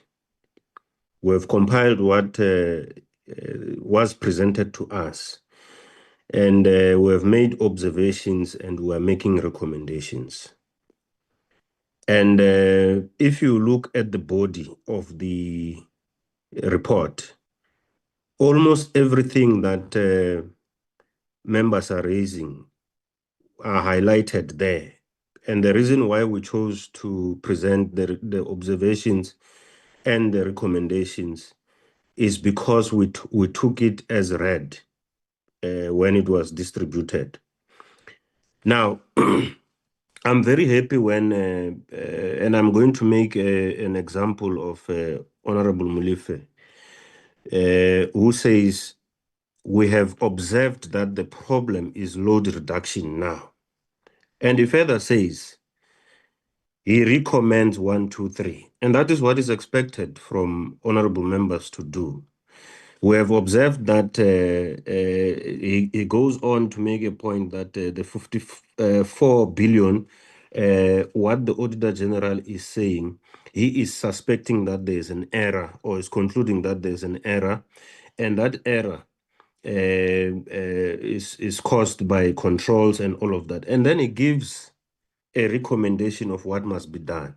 That is why at the end of the report, we are saying we are instructing or asking the minister to do 1, 2, 3. It's our recommendations that we are asking him to do 1, 2, 3. So I'm a bit worried when we move away from our own report, because this is our own report that we are formulating, and we must be able to say we don't have this point that we have observed. Let's put it, and then here is a recommendation. Let's put it like Honorable Mailem and others have done, and Mani have done, so that we get to a report where we agree that this is our report. And agreeing and disagreeing is not a bad thing. At the end, honorable members will be asked whether you support or you don't support. If you don't support, it's okay. We're going to debate in the House and differ. It's not a train smash. But here is a report that we must say, at least, you have not put this point across and it came. Here is my observation, and here is how we must put a recommendation, so that at least we come with a report. If we are going to deal with it as if we are the department, we can't correct what the department has done or failed to do, unfortunately. That's why we're highlighting that the department has failed to do 1, 2, 3. And that's our observations. That's how we want to deal with it. And we can't respond on the failures of the department, because it's our observation that we want you to embrace that, yes, we have observed this, they failed to do 1, 2, 3, and we are recommending 1, 2, 3 for them to go and correct. I thought that point, Honorable Chair, is important, so that we don't lose why we are having what we call budgetary review and recommendation report from the Portfolio Committee, not from the department. That will be taken for to the House. Lastly, I want to agree with Honorable Ntlangwini that these things go to archives, and if it's going to say Honorable so and so has said this and that, it distorts the spirit of a committee that has agreed on several issues. So I agree with her that moving forward, let's say the committee observed 1, 2, 3, and these are the recommendations. So I thought it's important that even when we disagree, let's come with solutions on what will be the recommendations to the minister, so that we hold him accountable to say our recommendations were 1, 2, 3, 4. You did not do that.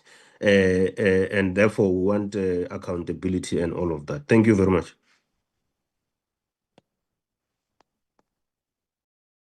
Thank you, Chairperson. But I will just say something myself when all members are done. But I didn't thank you, but to chat also the way forward on this. Honorable James, and then Thanks, Chair. followed by Honorable Fasia. Then I will just have a bite for this. Thanks. Right, thanks, Chair. Firstly, I'd like to support the suggestion by Honourable Money that we put in an item asking for transparency in the cadastral system. I'd also like to support the suggestion by Honourable Zondi that we put an item in asking for a revised timeline of the rollout of the cadastral system. Another suggestion by Honourable Zondi was that we ask for disclosure of diesel sales. In other words, an item on transparency of diesel sales. I'd like to associate myself with that. Then finally, I must confess I'm rather mystified by 5.2.9 and 5.2.11, where it talks about community engagement in beneficiation initiatives. I can't really see how this would work. Money also talked about enforced participation of communities in beneficiation activities. Now, beneficiation is, as we know, economically marginal at best. I think to insist on community participation in beneficiation activities is going to make these even less affordable, and thus we could end up with even less beneficiation than we desire. So I must say I'm a bit confused by that. Thank you. Thank you, Honorable Fassi.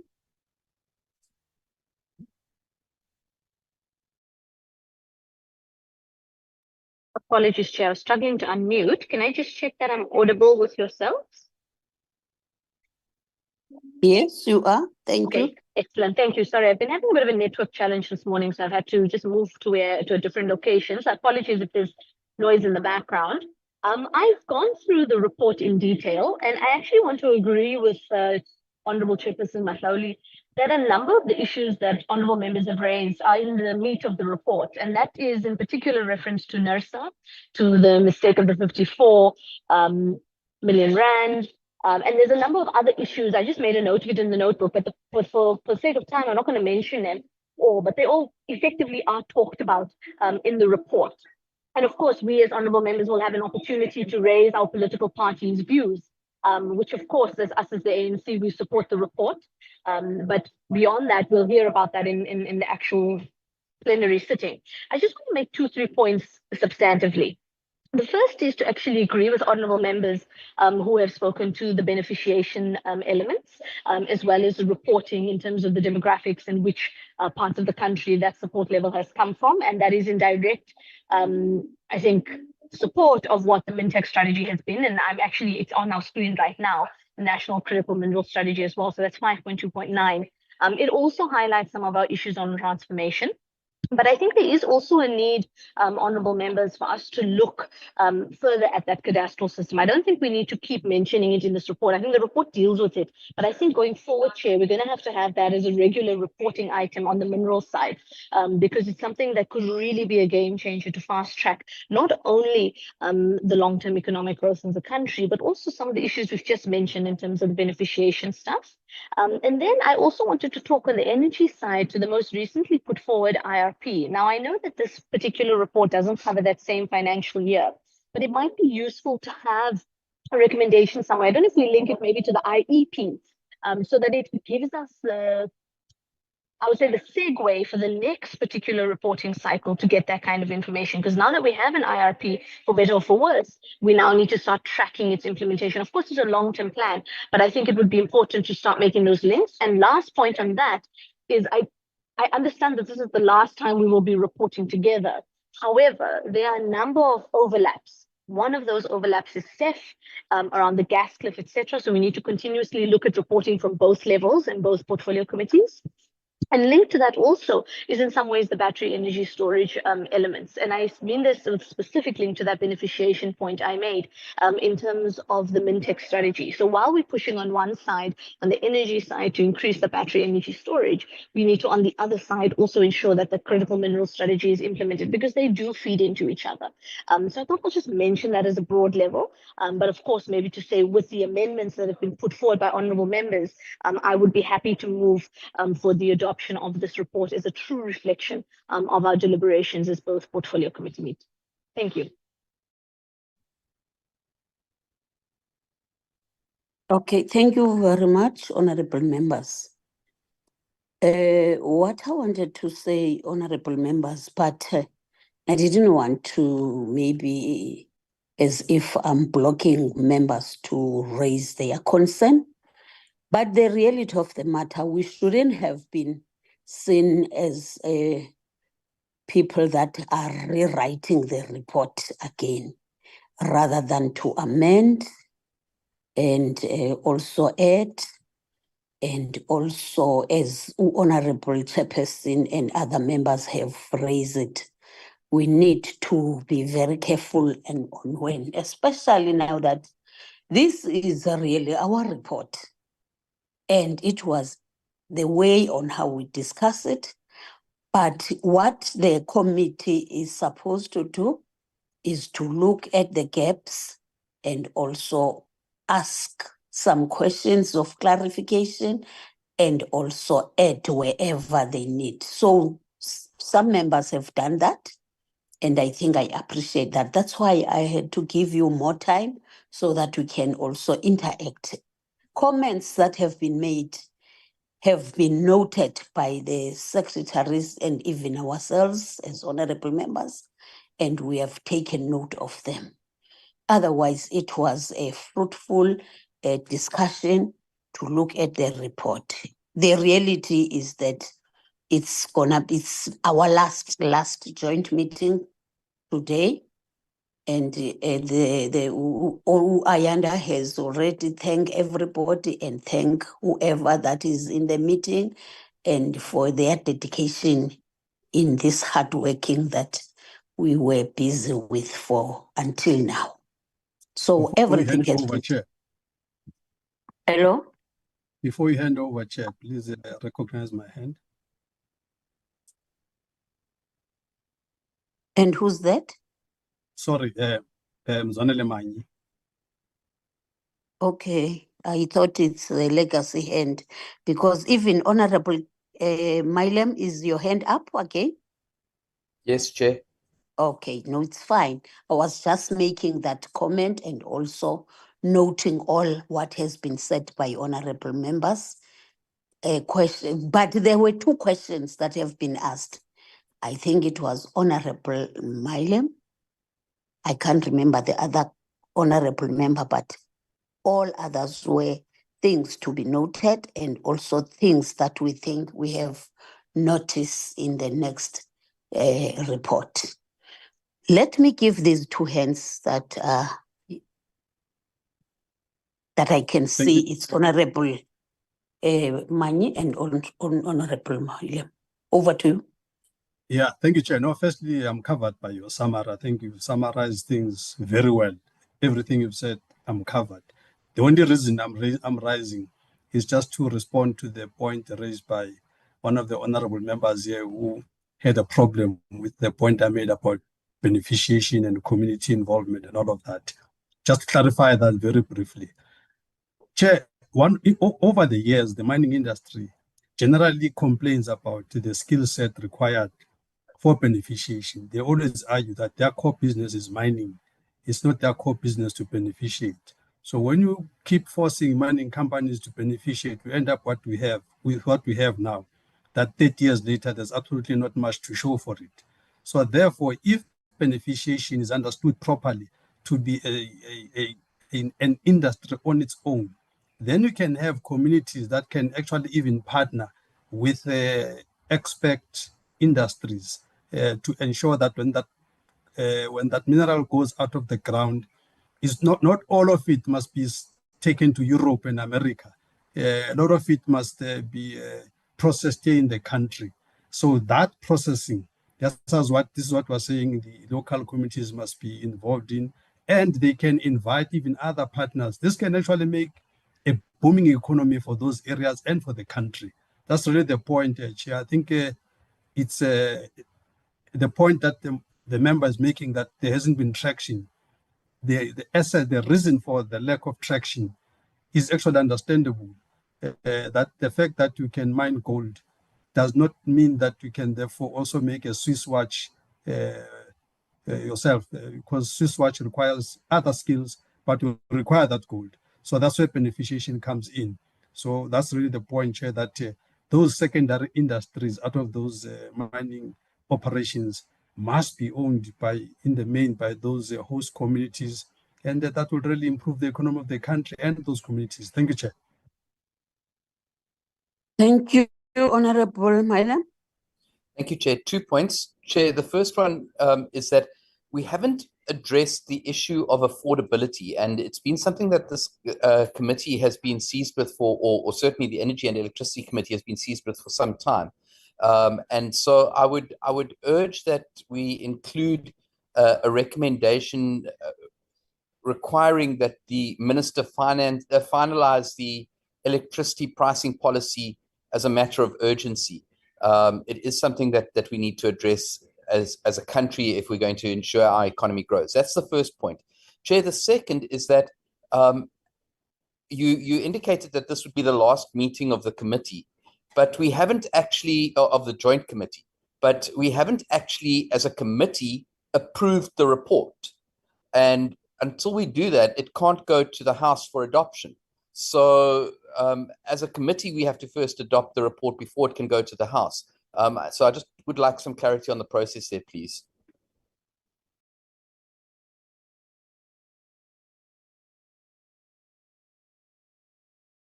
Okay.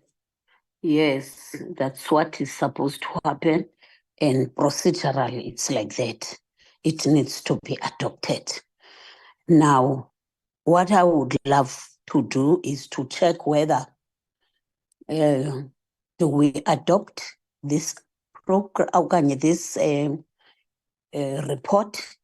with all the amendments and the concerns that have been raised, or do we still want to have another meeting and look at it? But I thought that the proposed agenda was read, and it is said that the report and the adoption, and we agreed and adopted it.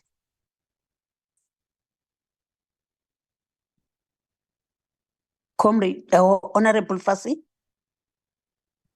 Thank you, Chair. What I was saying earlier is I'm happy to move for the adoption, of course, with the amendments that members have put forward today. So I'm not excluding those points. I just want us to, in terms of the procedure, in terms of when we need to meet the deadlines by the chair of chairs, etc., or the House chair, rather, I think it's important that we adopt it today. Thank you. And I move, therefore, for the adoption.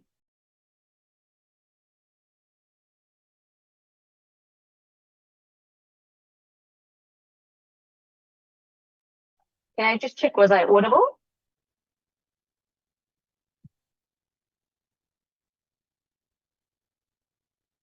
Yes, you're very audible. We just don't agree. All right. I don't know if Chair, maybe Chair is muted again.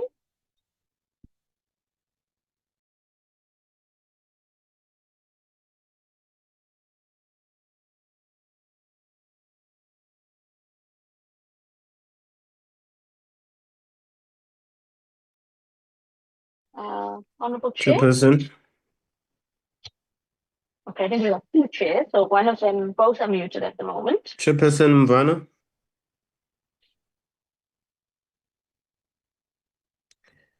Okay, honorable members, I saw the hand of Honorable Paulson, Honorable Molefe, and Honorable Nkosi. Can we take those hands?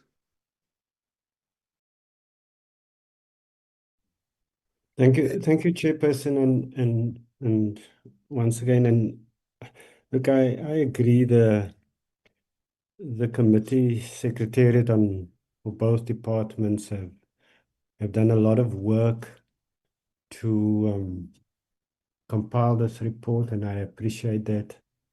But I just believe that the report is too generous and does not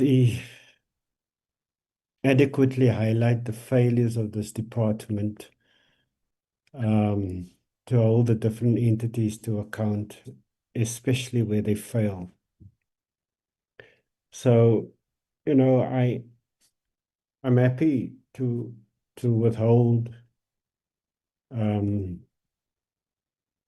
our decision as to whether we support, or which is most likely not, and allow the committee to decide whether they're going to accept the report. But the EFF can't support this report. Okay, thank you, Honorable Paulson. Honorable Molefe.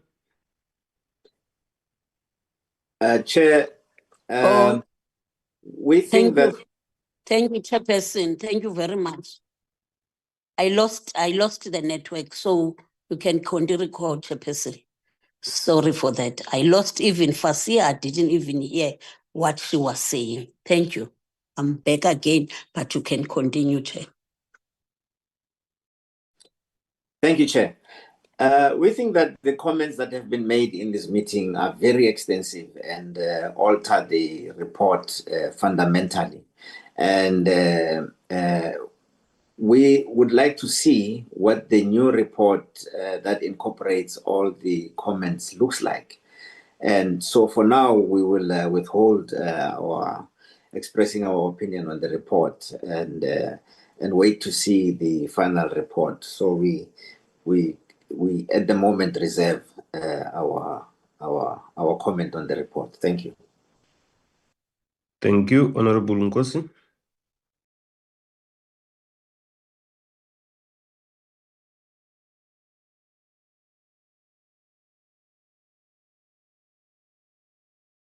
Honorable Nkosi, you are muted.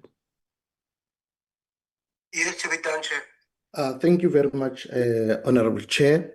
Honorable Chair, we just had a discussion as this is our report as the committee, and we actually discussed it, and there are changes probably that needed to be made on the report. I was saying, Honorable Chair, with those changes that will be made on the report, I propose as well, or I second the proposal that we actually adopt the report. Thank you, Honorable Chair. Thank you, Honorable Ntangweni.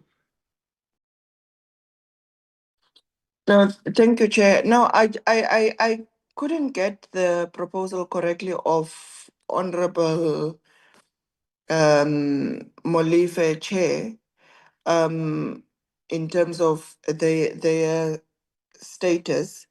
Is he saying, are we going to have a follow-up? Must we have a follow-up meeting to see the changes, or we're pushing through the report? But secondly, I think as the EFF, we do obviously reject this report because we did also reject the appropriation bill. So it didn't make sense to reject the appropriation bill and then come and support a PRRR. So we do reject it. Thank you, Chair. Okay, thank you very much. I see Honorable Fasia, but just hold on with your hand because you spoke before Honorable Mvana. I think all of us have jumped the gun. There is a question that Honorable Milam has asked, which was the next step to adopt the report. And I note that most of you have said what you would want to see, whether reject or not reject. There are two ways, honorable members, to conclude this meeting. One is that we allow the office of the chairs and the secretariat to go and incorporate the issues that were added. And I agree with Honorable Molife that some of the issues that were put may significantly alter not alter, but make additions to the report in a significant way. So we can allow that to go and be incorporated. Some of the issues that were raised would have to be submitted in writing. As I was following, I could see that the Secretariat is not following everything. However, what has not been said here cannot be incorporated. You can't, Honorable Manu, when you are seated and you have submitted 5 of the things that you want to be incorporated, and then we see the submission of 125. I'm just making an example, and you know where that example comes from. So we can agree that those that were submitted can be incorporated, and then we have a short meeting after the final report has been circulated and agree on its adoption and rejection of the report. That's the first way. The second point can be that we, in principle here, agree to ask the question whether we adopt the report with the submitted additions. And then we agree that the report will be cleaned and sent to everybody, and whatever issues that honorable members will have can indicate to the Secretariat before the announcement of the final report, rather than coming back to meet and say and ask this question I'm asking now. I'm not sure which process will be favored, but the report itself needs to be adopted so that it is submitted to the National Assembly. And there's really nothing wrong with agreeing or disagreeing with it, or reserving your right and all of that. Can I hear, comrade, honorable members, on which option can work for us so that we put it to rest? Honorable Hassan? Thank you very much, Chairperson, for clarifying as well what the options are before us. I think there's 2 or 3 points, and you've mentioned one already. The first is that the adopting of the report doesn't necessarily mean that you agree or disagree politically. There will be an opportunity for us as different political parties to make our positions known. Even as the NC, we may have different views on the neutrality of the report, which in fact we do, but the fact of the matter is we can still move for the adoption in principle and ensure that in the declaration, or the debate rather, we'll be able to highlight those particular issues. So I wanted to say that first. A rejection of the report can be done actually in the House, as it should be. The second important point, Chair, is that this is a joint BRRR. And even today, having this meeting, you'll note even at the beginning of the meeting, quite a number of honorable members have multiple portfolio committees that sit on different days. And because you are pulling together so many different members, I worry that it may be a challenge to sit another meeting in its entirety going forward. And therefore, Chair, I want to support the second proposal where we agree in principle with the amendments, of course. We're not taking away the points that other honorable members have made, that there will be an opportunity for members to see the final report or the finalized report before it's actually ATC'd, announced, etc. But I do want to support the second view that you have put across. Thank you. Thank you, Honorable Hassan. Honorable members, I therefore, okay, hands are coming.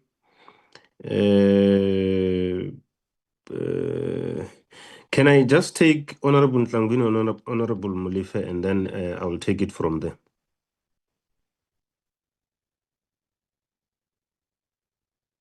Honorable Ntlangwini?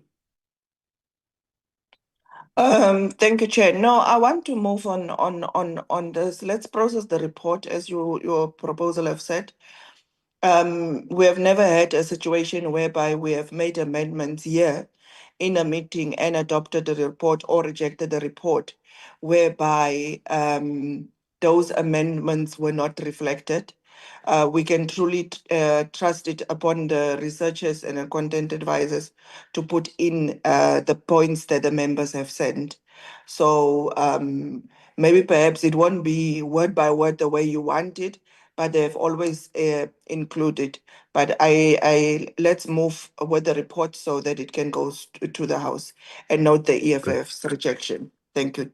Thank you, Okay. Chair. Thank you, Honorable Tlangwini. That helps. I see Honorable Malifa's hand is down. Honorable members, I ask the question. Anyone who moves for the adoption of the report with amendments? Honorable Hassan, I see your hand. Thank you, Chair. I'm happy to move for the adoption of the report with amendments in principle as per your second proposal. Thank you. Honorable members, thank you. Can I see a seconder for the adoption of the report with amendments and on the second option that I proposed? Honorable Molefe? Chair, we are not in a position to adopt the report, especially. Honorable Molefe, wait, I will come to that question. I'm looking for a seconder. Oh, okay. So we do. No, you will see how I conduct the meetings. It's proper. You won't have a problem. Honorable Ngosi? Thank you, Honorable Chair. I second the adoption with the amendment. Thank you. The adoption has been seconded. Any one who rejects the adoption or reserves their comment? Honorable Ntangwini? Chair, please note the objection of the EFF. We are clear. Thank you. Should I say the EFF or say Honorable Ntangwini? Chair, I'm representing the EFF, so you can say the EFF. Okay, it helps me to take the numbers, so it's okay. EFF rejects. Honorable Molefe? MKP rejects at this stage, sir, especially because we have not seen the final report, but we reject the report. Thank you. Honorable Zungula? Chair, the ATM rejects as well.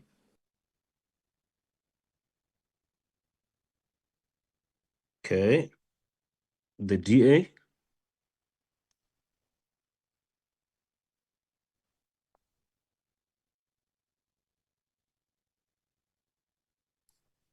The DA? Shall we accept the report? DA accepts the report. Sorry, Chair, I should say we accept the report with the amendments. Yes, of course, of course. Thank you.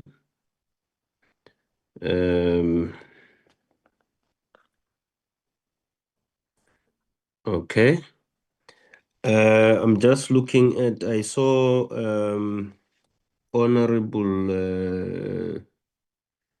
Kwangwa. Are you still here?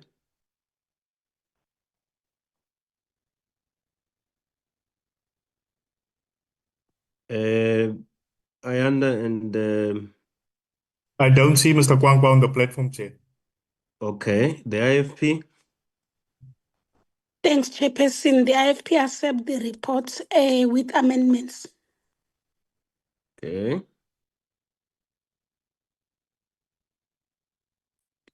Please assist me on other parties that are present and I may not see them.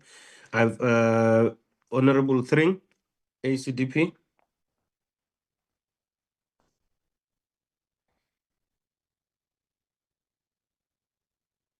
Honorable Thring.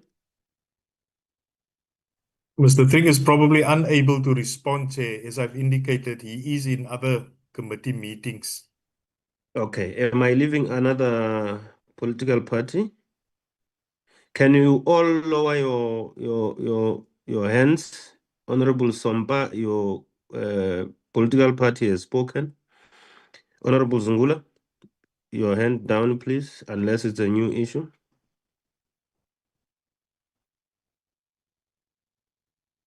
Honorable Zungula, your hand down.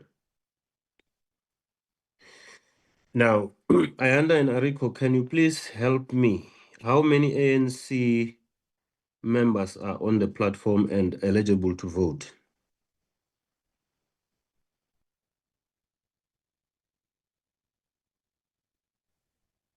From the Electricity and Energy, there Yes, are 4 ANC members on the platform, Chair, and all 4 are eligible to vote.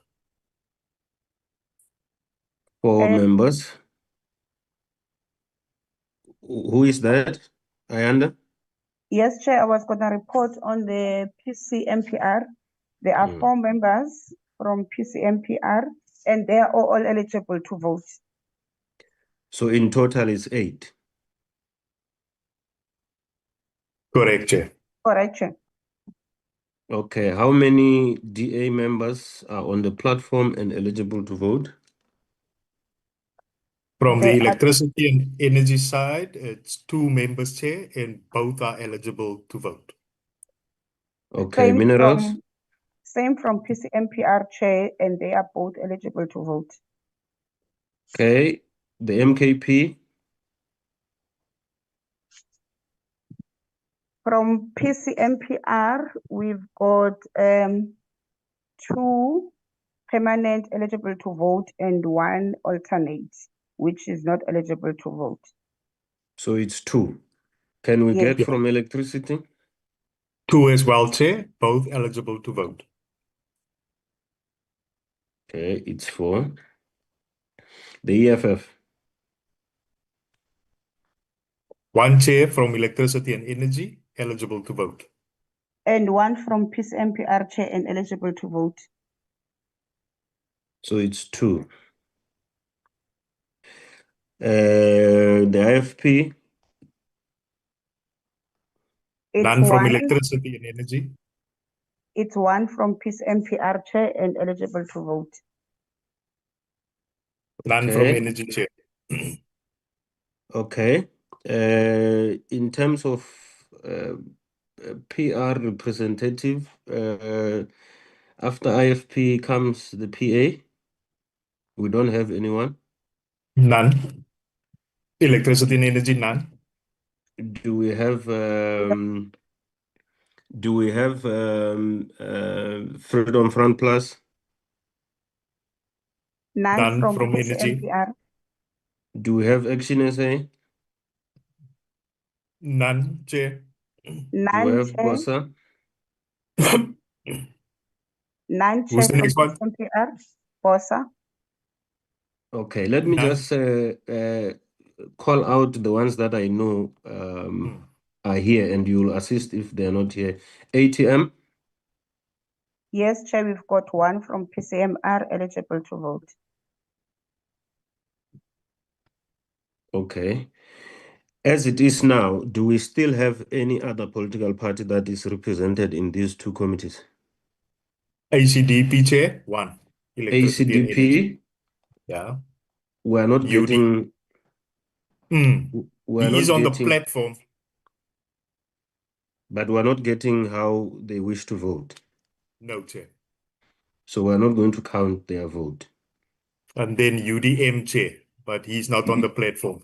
Mr. Kwang And Kwang. UDM is not on the platform. Okay. Honorable members, I get the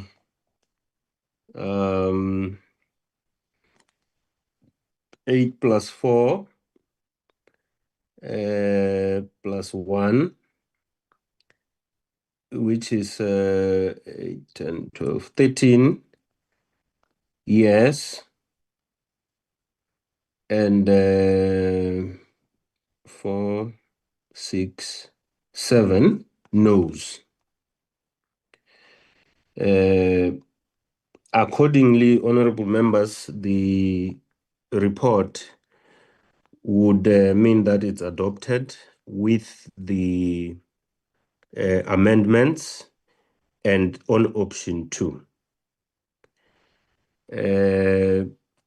That is that, honorable members, who have taken it to a vote, and the report is duly adopted with adoption, with amendments on option 2. Thank you very much. Honorable Mvana, can you close the meeting, because we will request after your closing for everybody who is not part of the minerals and petroleum to leave the meeting. Unless they are not committed, they can stay as members of parliament, because we want to continue with other items. But before that, you must start with the minutes of the 14th. Over to you, Honorable Mvana. Okay, thank you very much, Co-Chairperson. Can we then request Honorable, in fact, let's ask the secretaries to flight the minutes of the 14th.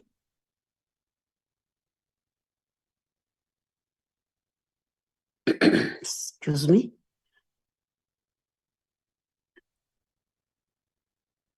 Okay, can secretaries lead us in these minutes?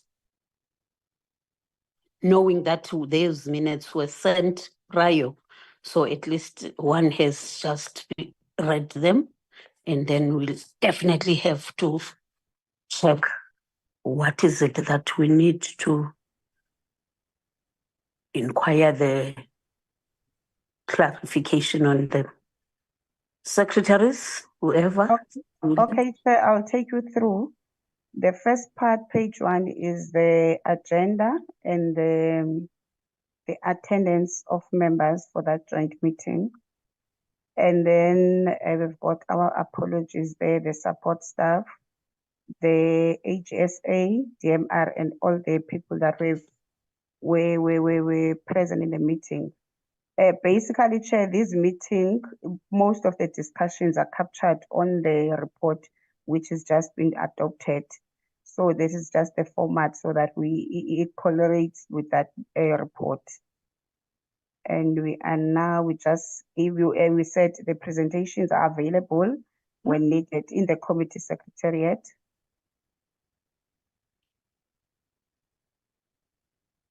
Yeah, number 4, this is when the PC on minerals were staying behind, Chair.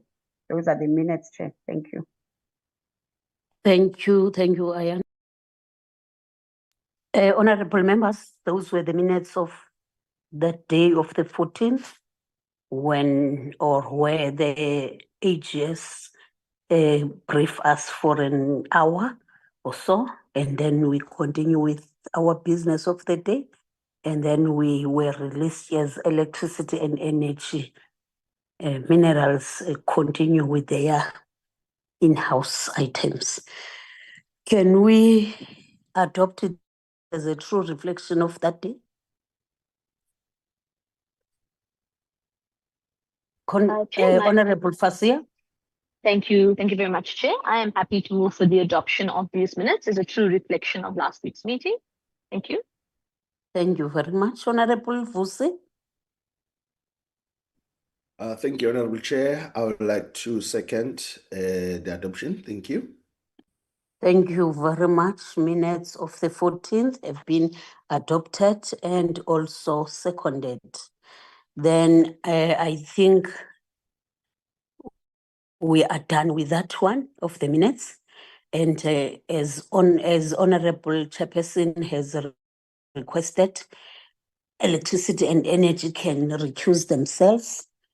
And before that, I would love to again or once more thank everyone that has managed to join the meeting and this thing of voting, so that we can make sure that this report was adopted and also seconded. And then we will do the amendments as we really trust that our researchers and content advisors have noted it, and it will be presented in the House. Then therefore, you are thanked, our officials, our content advisors, researchers, our honorable members. Thank you ever so much once more. Can we be recused as members of electricity and energy? And goodbye. Let's leave the in-house. Over to you, Co-Chairperson. Thanks ever so much. I can't thank the fish to swim, because it's their duty to do that. So, Chairperson, you know that you are like a fish and you are supposed to swim. Thanks once more. And goodbye. Thank you very much, Honorable Mvana. And thanks to honorable members from the sister portfolio committee, Electricity and Energy. We will now move on to the agenda item for the portfolio committee on minerals and petroleum resources.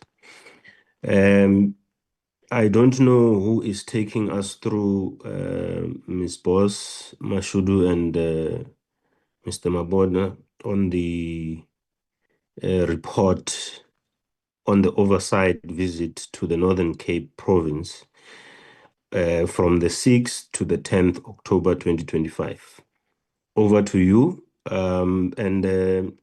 I suggest that we take the same approach where we deal with the observations and the recommendations the way we dealt with the previous report. And honorable members will come in after and make additions to the recommendations, as well as the highlights of what they would want to add. I don't know, over to you, Mr. Maboda, or whoever. All right, I'll take you through, Chair. Good morning, members. Is it morning? Yeah. Good afternoon, members and colleagues. Yes, Chair, I'll take you through following your approach. The body of the report is essentially a synopsis of the 5 days. So I'll just go straight to read now the recommendations as per your proposal.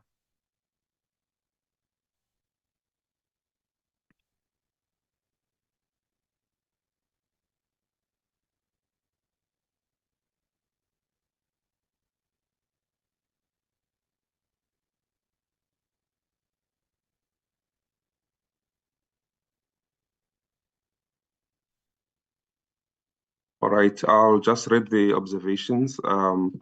This section provides a synopsis of the key issues observed by the committee, particularly emanating from the presentations, discussions, and the site visits that were conducted. Mining activities in the Northern Cape are extensive and continue to contribute significantly to the provincial and national economies.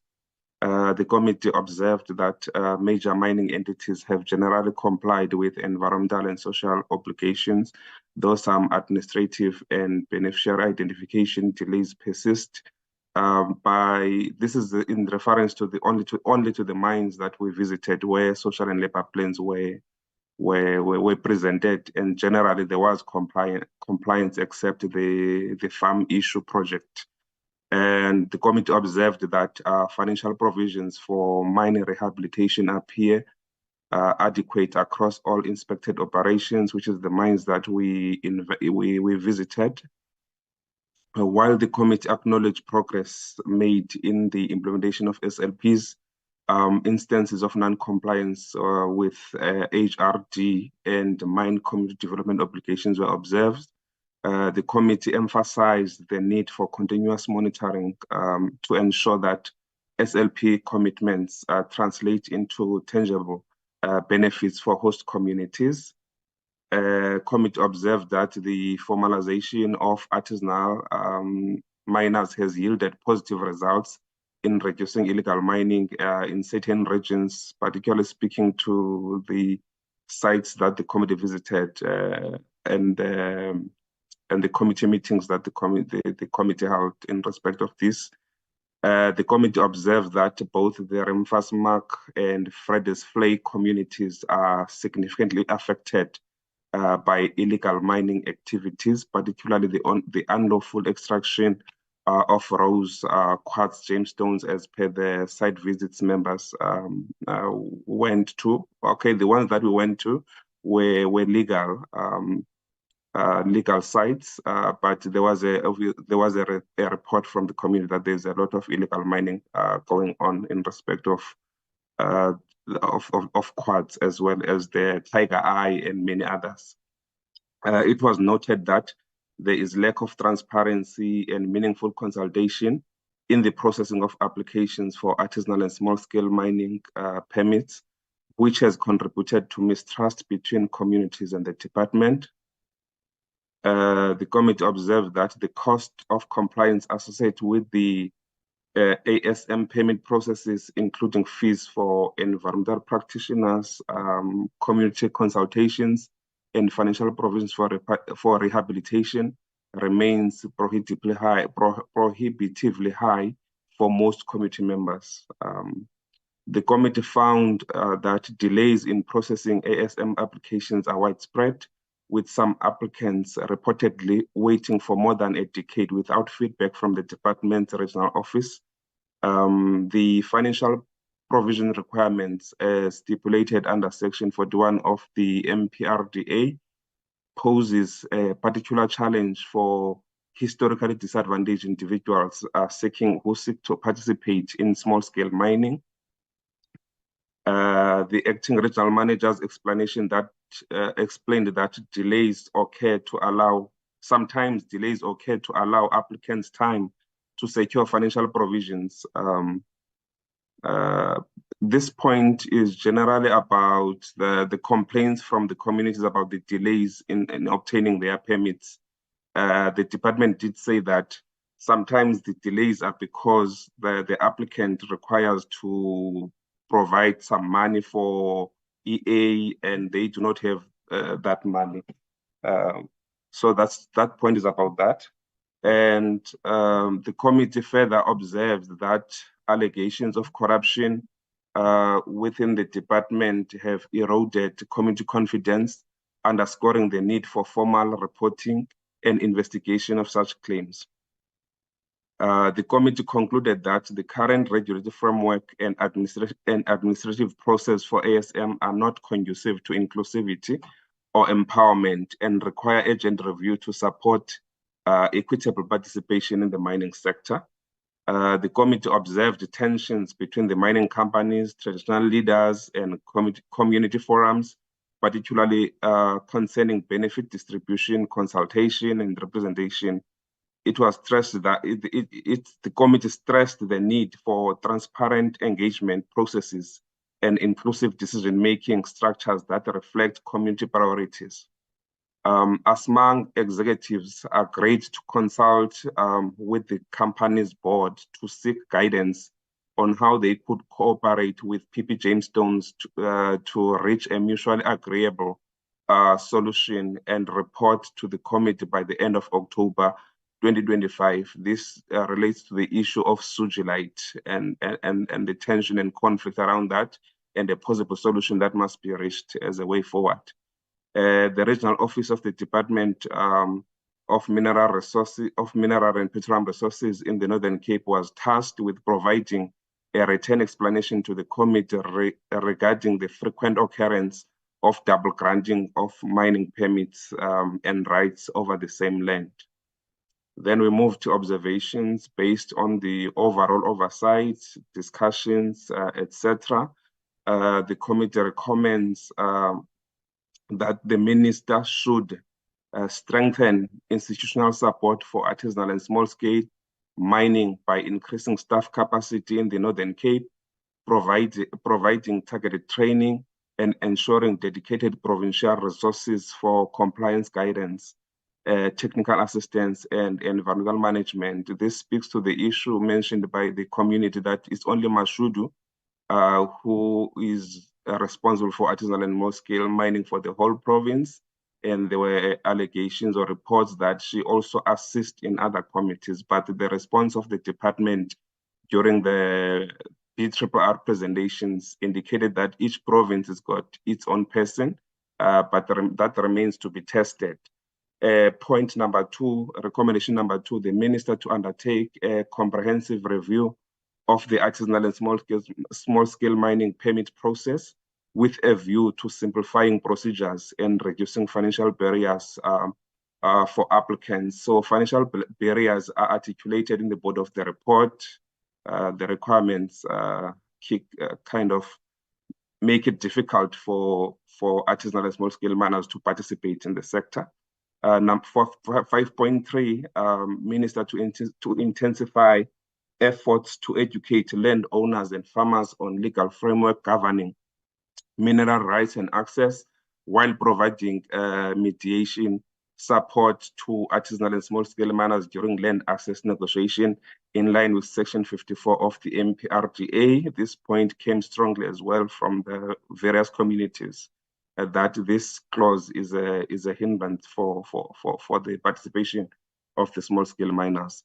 4.5, ensure that all allegations of corruption and preferential treatment raised by community members are formally investigated and referred to the SEPs or other competent law enforcement agencies for appropriate action.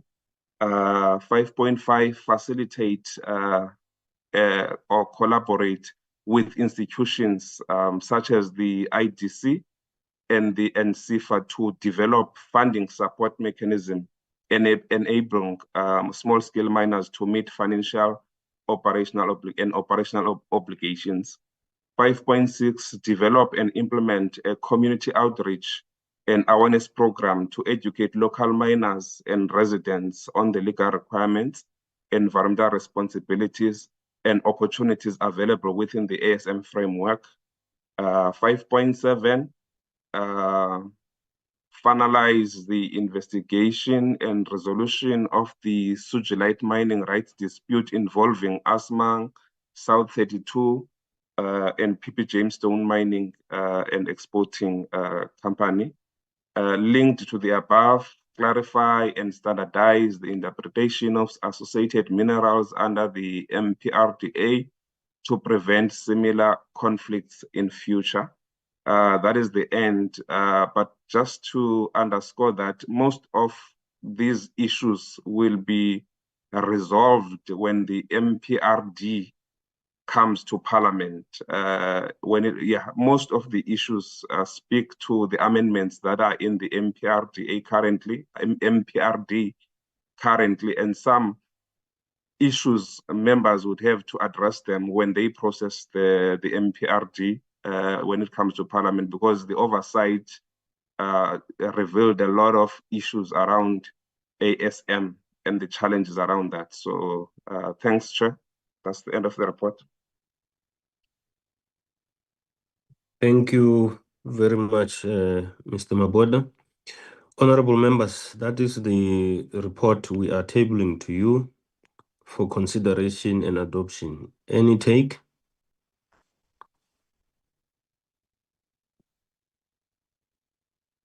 I'm noting Honorable Mani. Any other hand? I don't see any other hand. Chairperson.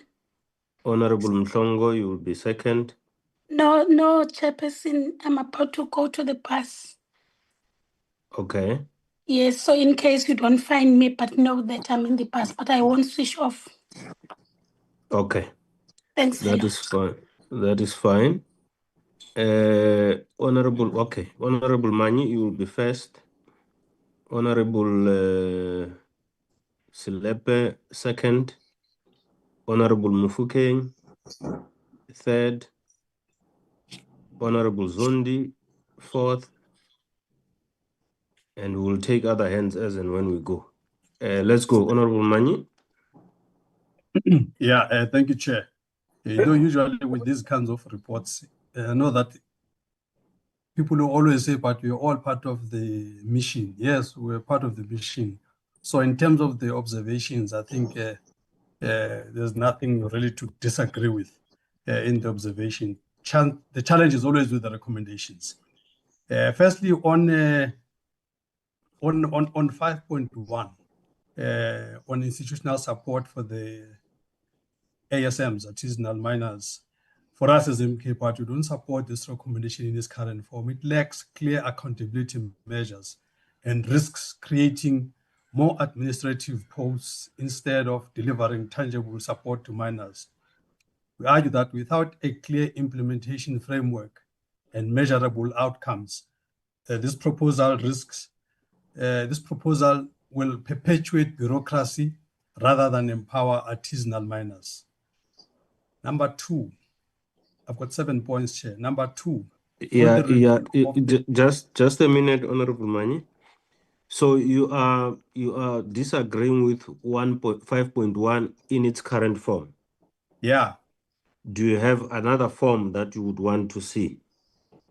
Well, I'm saying it lacks clear accountability measures. So it must be, I didn't put the formulation, but I'm saying a formulation that would sell is the one that has got clear accountability measures, so that we don't just have, we don't just increase administrative burden. And also it must have a clear implementation framework and measurable outcomes, so that we don't just perpetuate bureaucracy, is what I'm saying. Okay. My worry is that you probably would help in having a different form, but if you don't have it, we may not be in a position to accept something that is outside of what you would have said in the meeting. But you'll find that it was going to be useful for you to reformulate or help reformulate. But it's okay. It's your submission. Let's proceed. Yeah, thank you, Chair.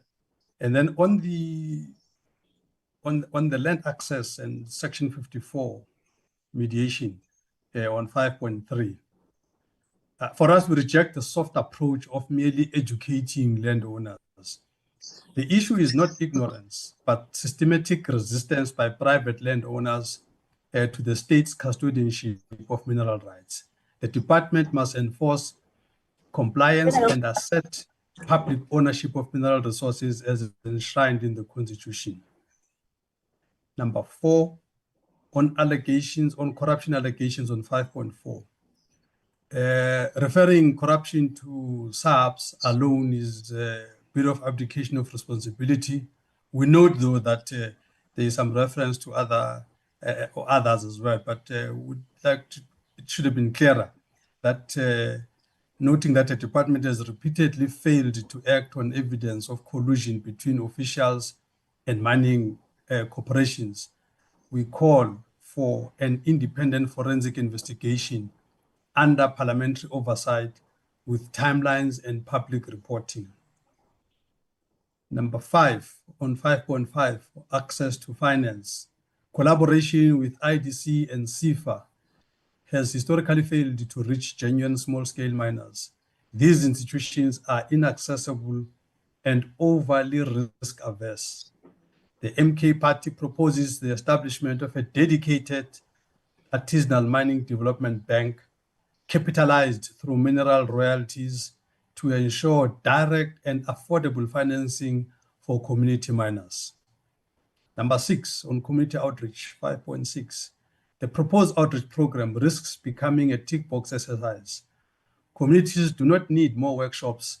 They need technical skills transfer, equipment support, and beneficiation opportunities.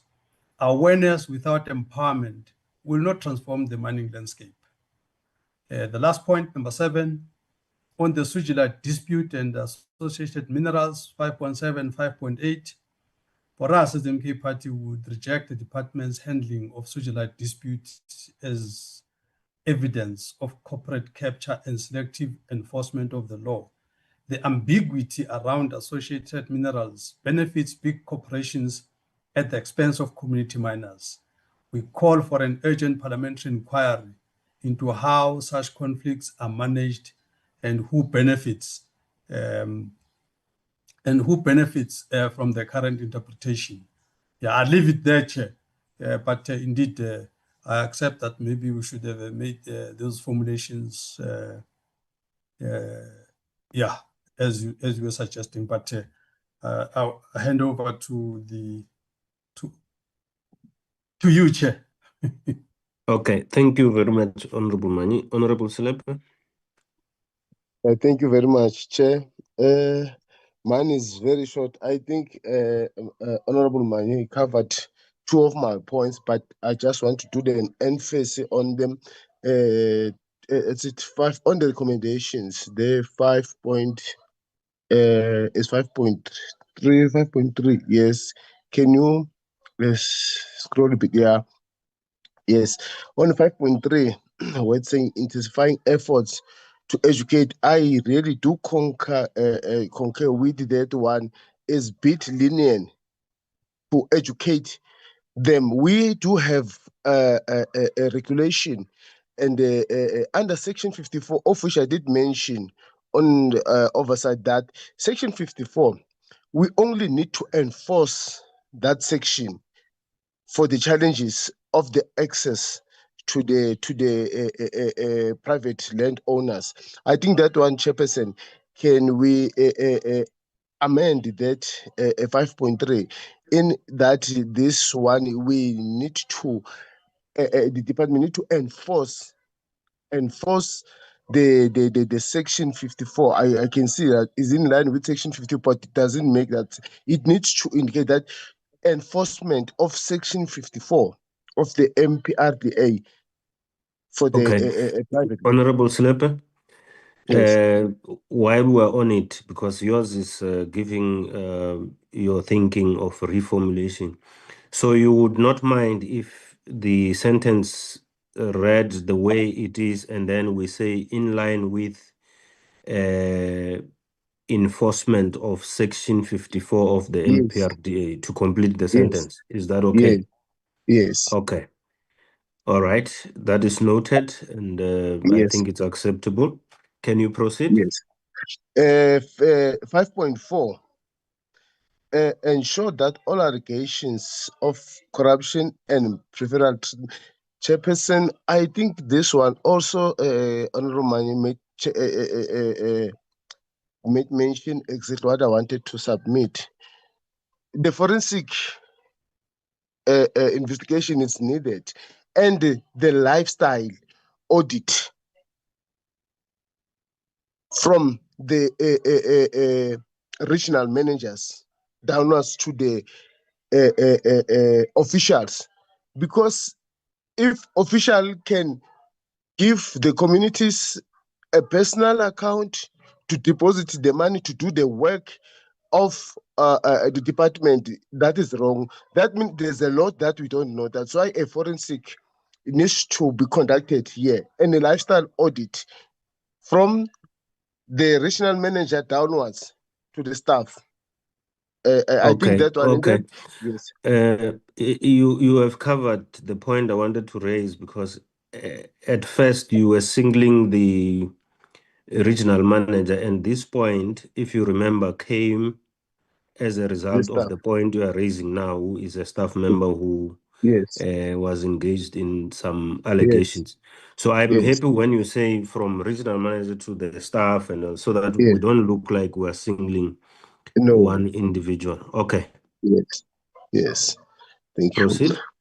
you. Can that be also amended on this 5.4, so that when the recommendation are submitted? Then the last one, Chairperson, on this facilitate of collaboration with this, I think the Mintech, as it is the one that is doing the rehabilitation on the direct mines, why don't we? Because the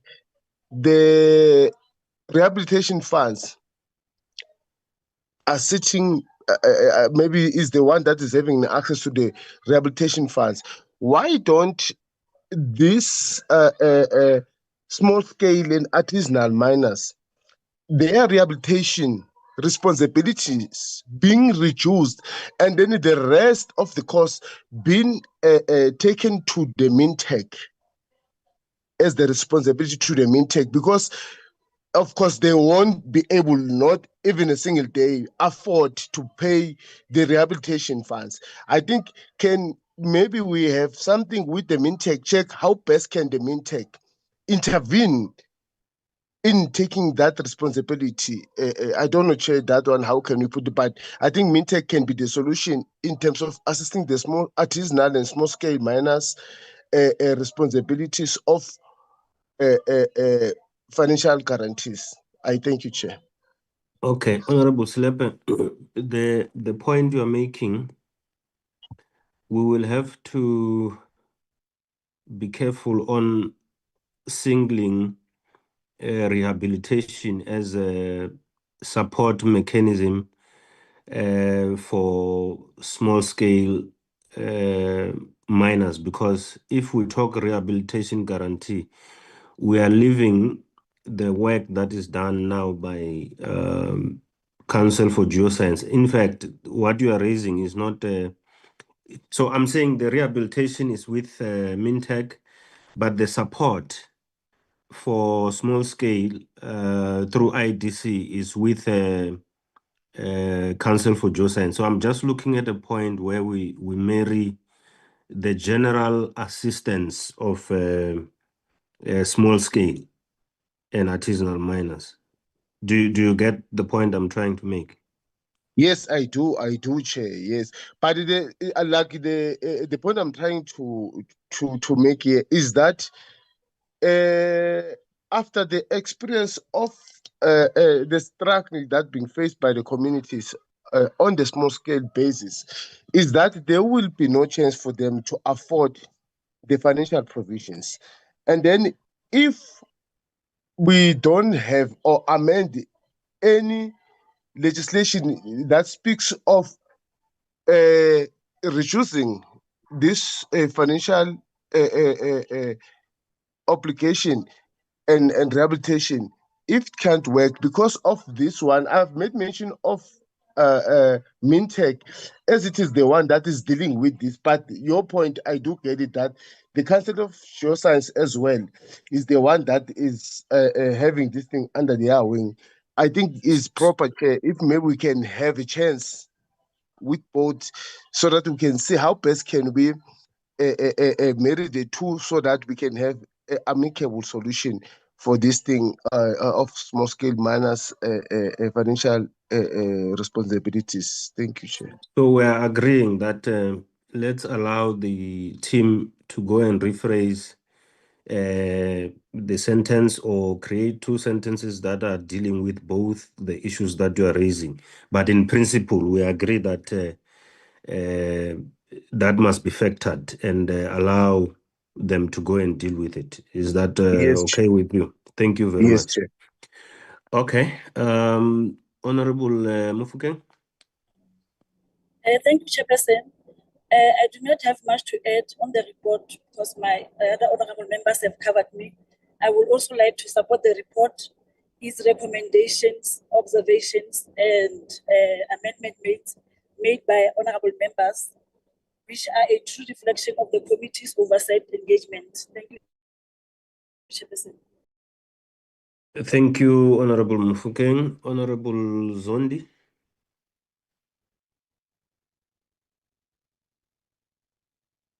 Honorable Zondi, if you can unmute. Chairperson, can you hear me? Yes, we can. Okay. I have just one recommendation that I would like to add, and with that would support moving the report. And the recommendation is the department is to obtain a detailed statement of account from ASMEC and South 32 of how much Sugilite byproduct have they produced over the years and stored, and where is it stored. So that would be the only recommendation I'd like to add, and with that, support the report. Yes, indeed. Actually, we had made that point that it must be covered. So the team will add that point. Thank you, Honorable Zondi. Honorable Senne. Thank you very much, Chairperson. Greetings to you and honorable members. Chairperson, let me also not repeat what other colleagues said. The report accurately reflects the oversight that was undertaken by the Committee to the Northern Cape, and its recommendations are critical for improving service delivery. So, Chair, I want to support those who recommended for the adoption. I'm supporting, Chair. Thank you. Okay, thank you very much, Honorable Senne. Can you and Honorable Mufukeng lower your hands, please? Honorable members, there were comments and recommendations made.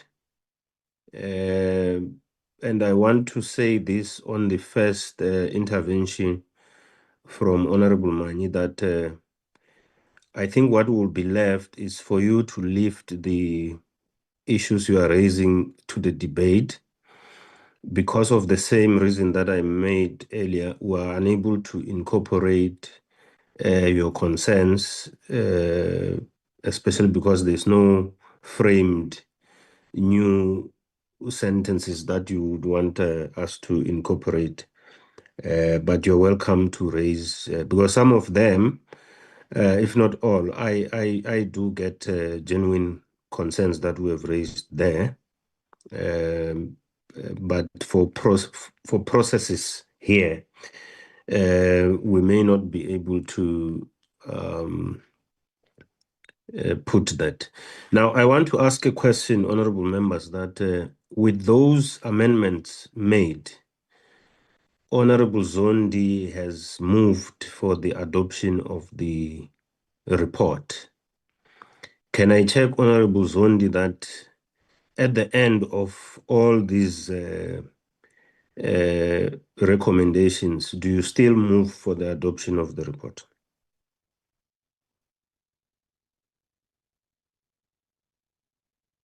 Honorable Zondi?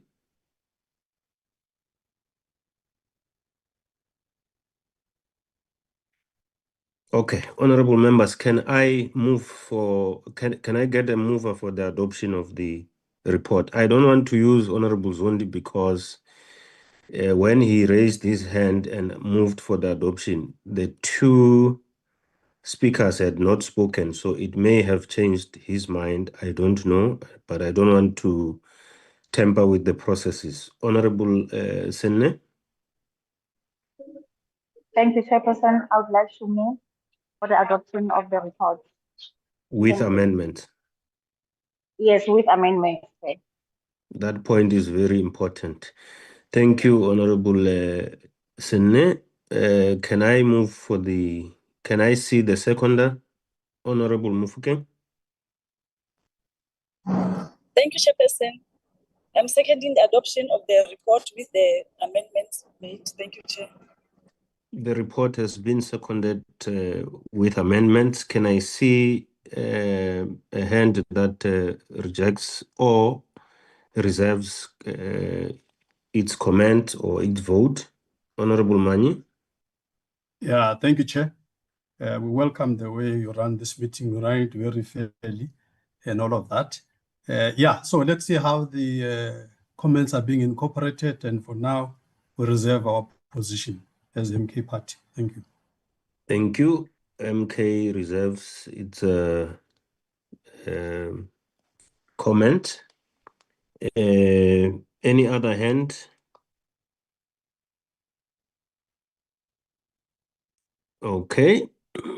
I don't think it's necessary for us to vote because there is no rejection per se. There's just a reservation of comments. And therefore, I declare the report adopted. Can we please move to the minutes?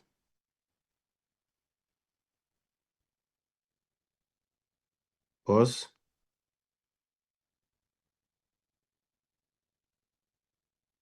The minutes are flashed. Can you see it on your side? Yes, you just have to go up so that we see the register. Okay.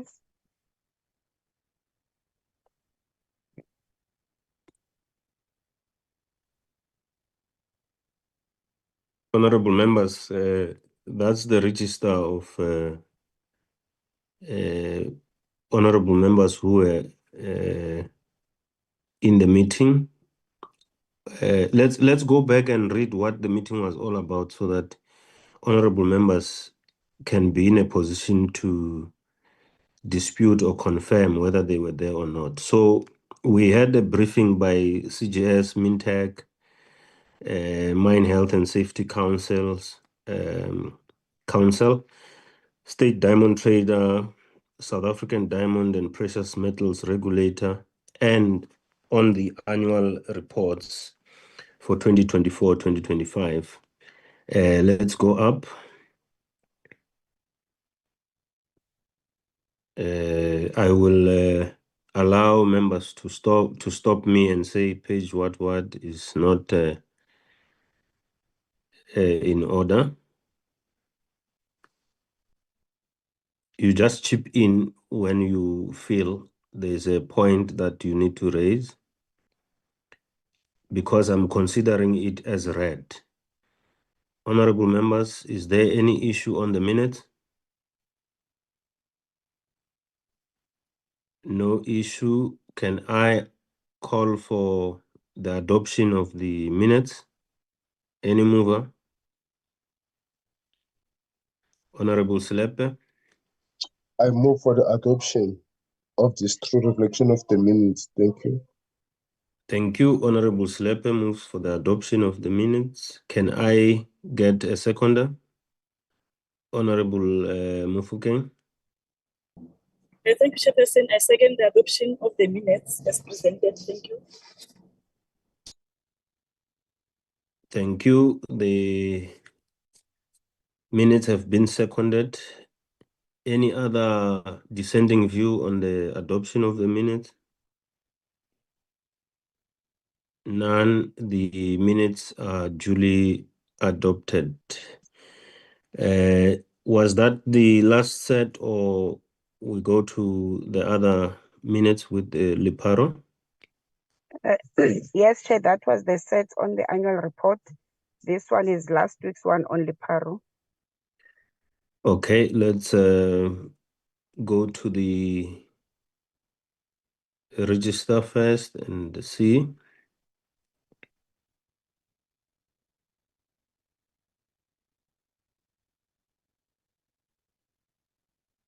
Okay, let's move.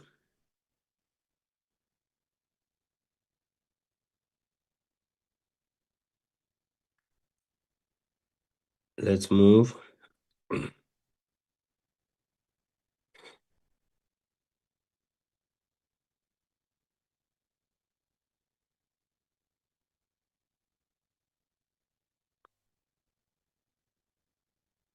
The same system, when you see something, you will stop. Can you proceed?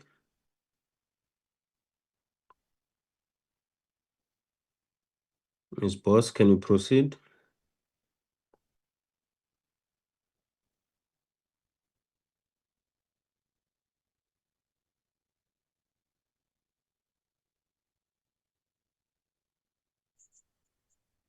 Chair.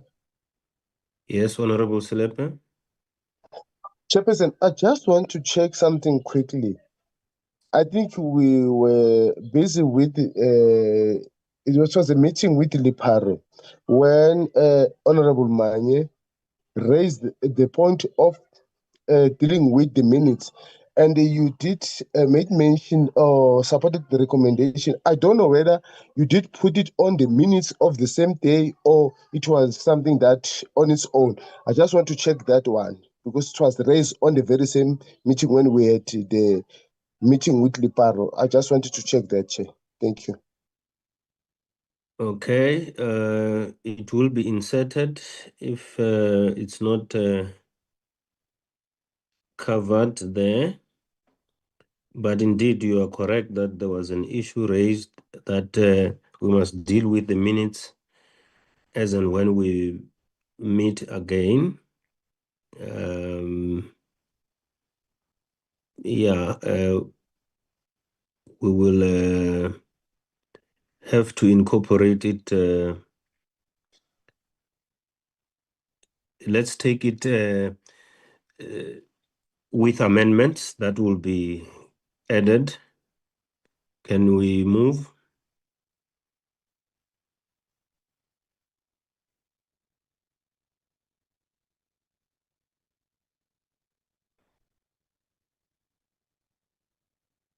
Yeah, you will polish it after. But in principle, we agree that Honorable Mani raised an issue and we committed to it.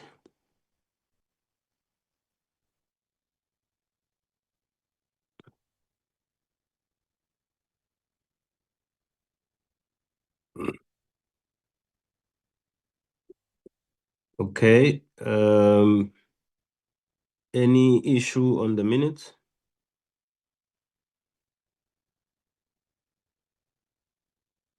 Can I look for a mover of the adoption of the minutes? Honorable Mani? Yeah, thank you, Chair. No. You see, because our memories are fresh and everything, and the record of the minutes is 99.9% accurate, I move for the adoption of the minutes. Honorable Mani moves for the adoption of the minutes. Any seconder?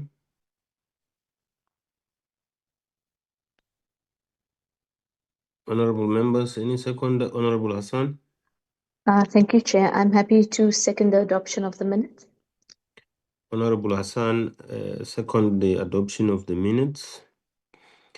Thank you very much, honorable members. Honorable members, you debated the report on Alexco that was adopted by the National Assembly and its recommendations. And that work will start because those becomes the decision of Parliament. I'm raising this because we have Mr. Gavin Creighton and Mr. Hank Smith in the platform, just to assure them that this Northern Cape oversight visit was not about the Alexco as they have seen, but Alexco was adopted and the recommendations were done last week, and we'll continue to deal with the work that we have recommended that must happen. Honorable members, that is the meeting. Unless there are announcements, Honorable Ms. Boss. No, Chair, no announcement. It's best that the meeting next week is also virtual with it's a petitioner from a Free State. We're dealing with that joint meeting. Thank you.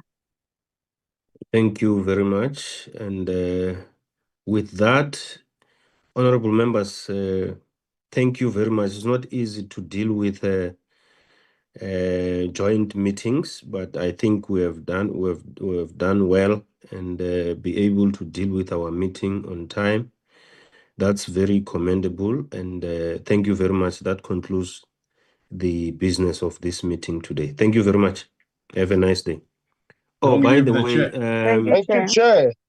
And by the way, good luck to Honorable Zungula, if he's still here. He understands what I'm talking about. Good luck. We'll see him on the 8th. Lili.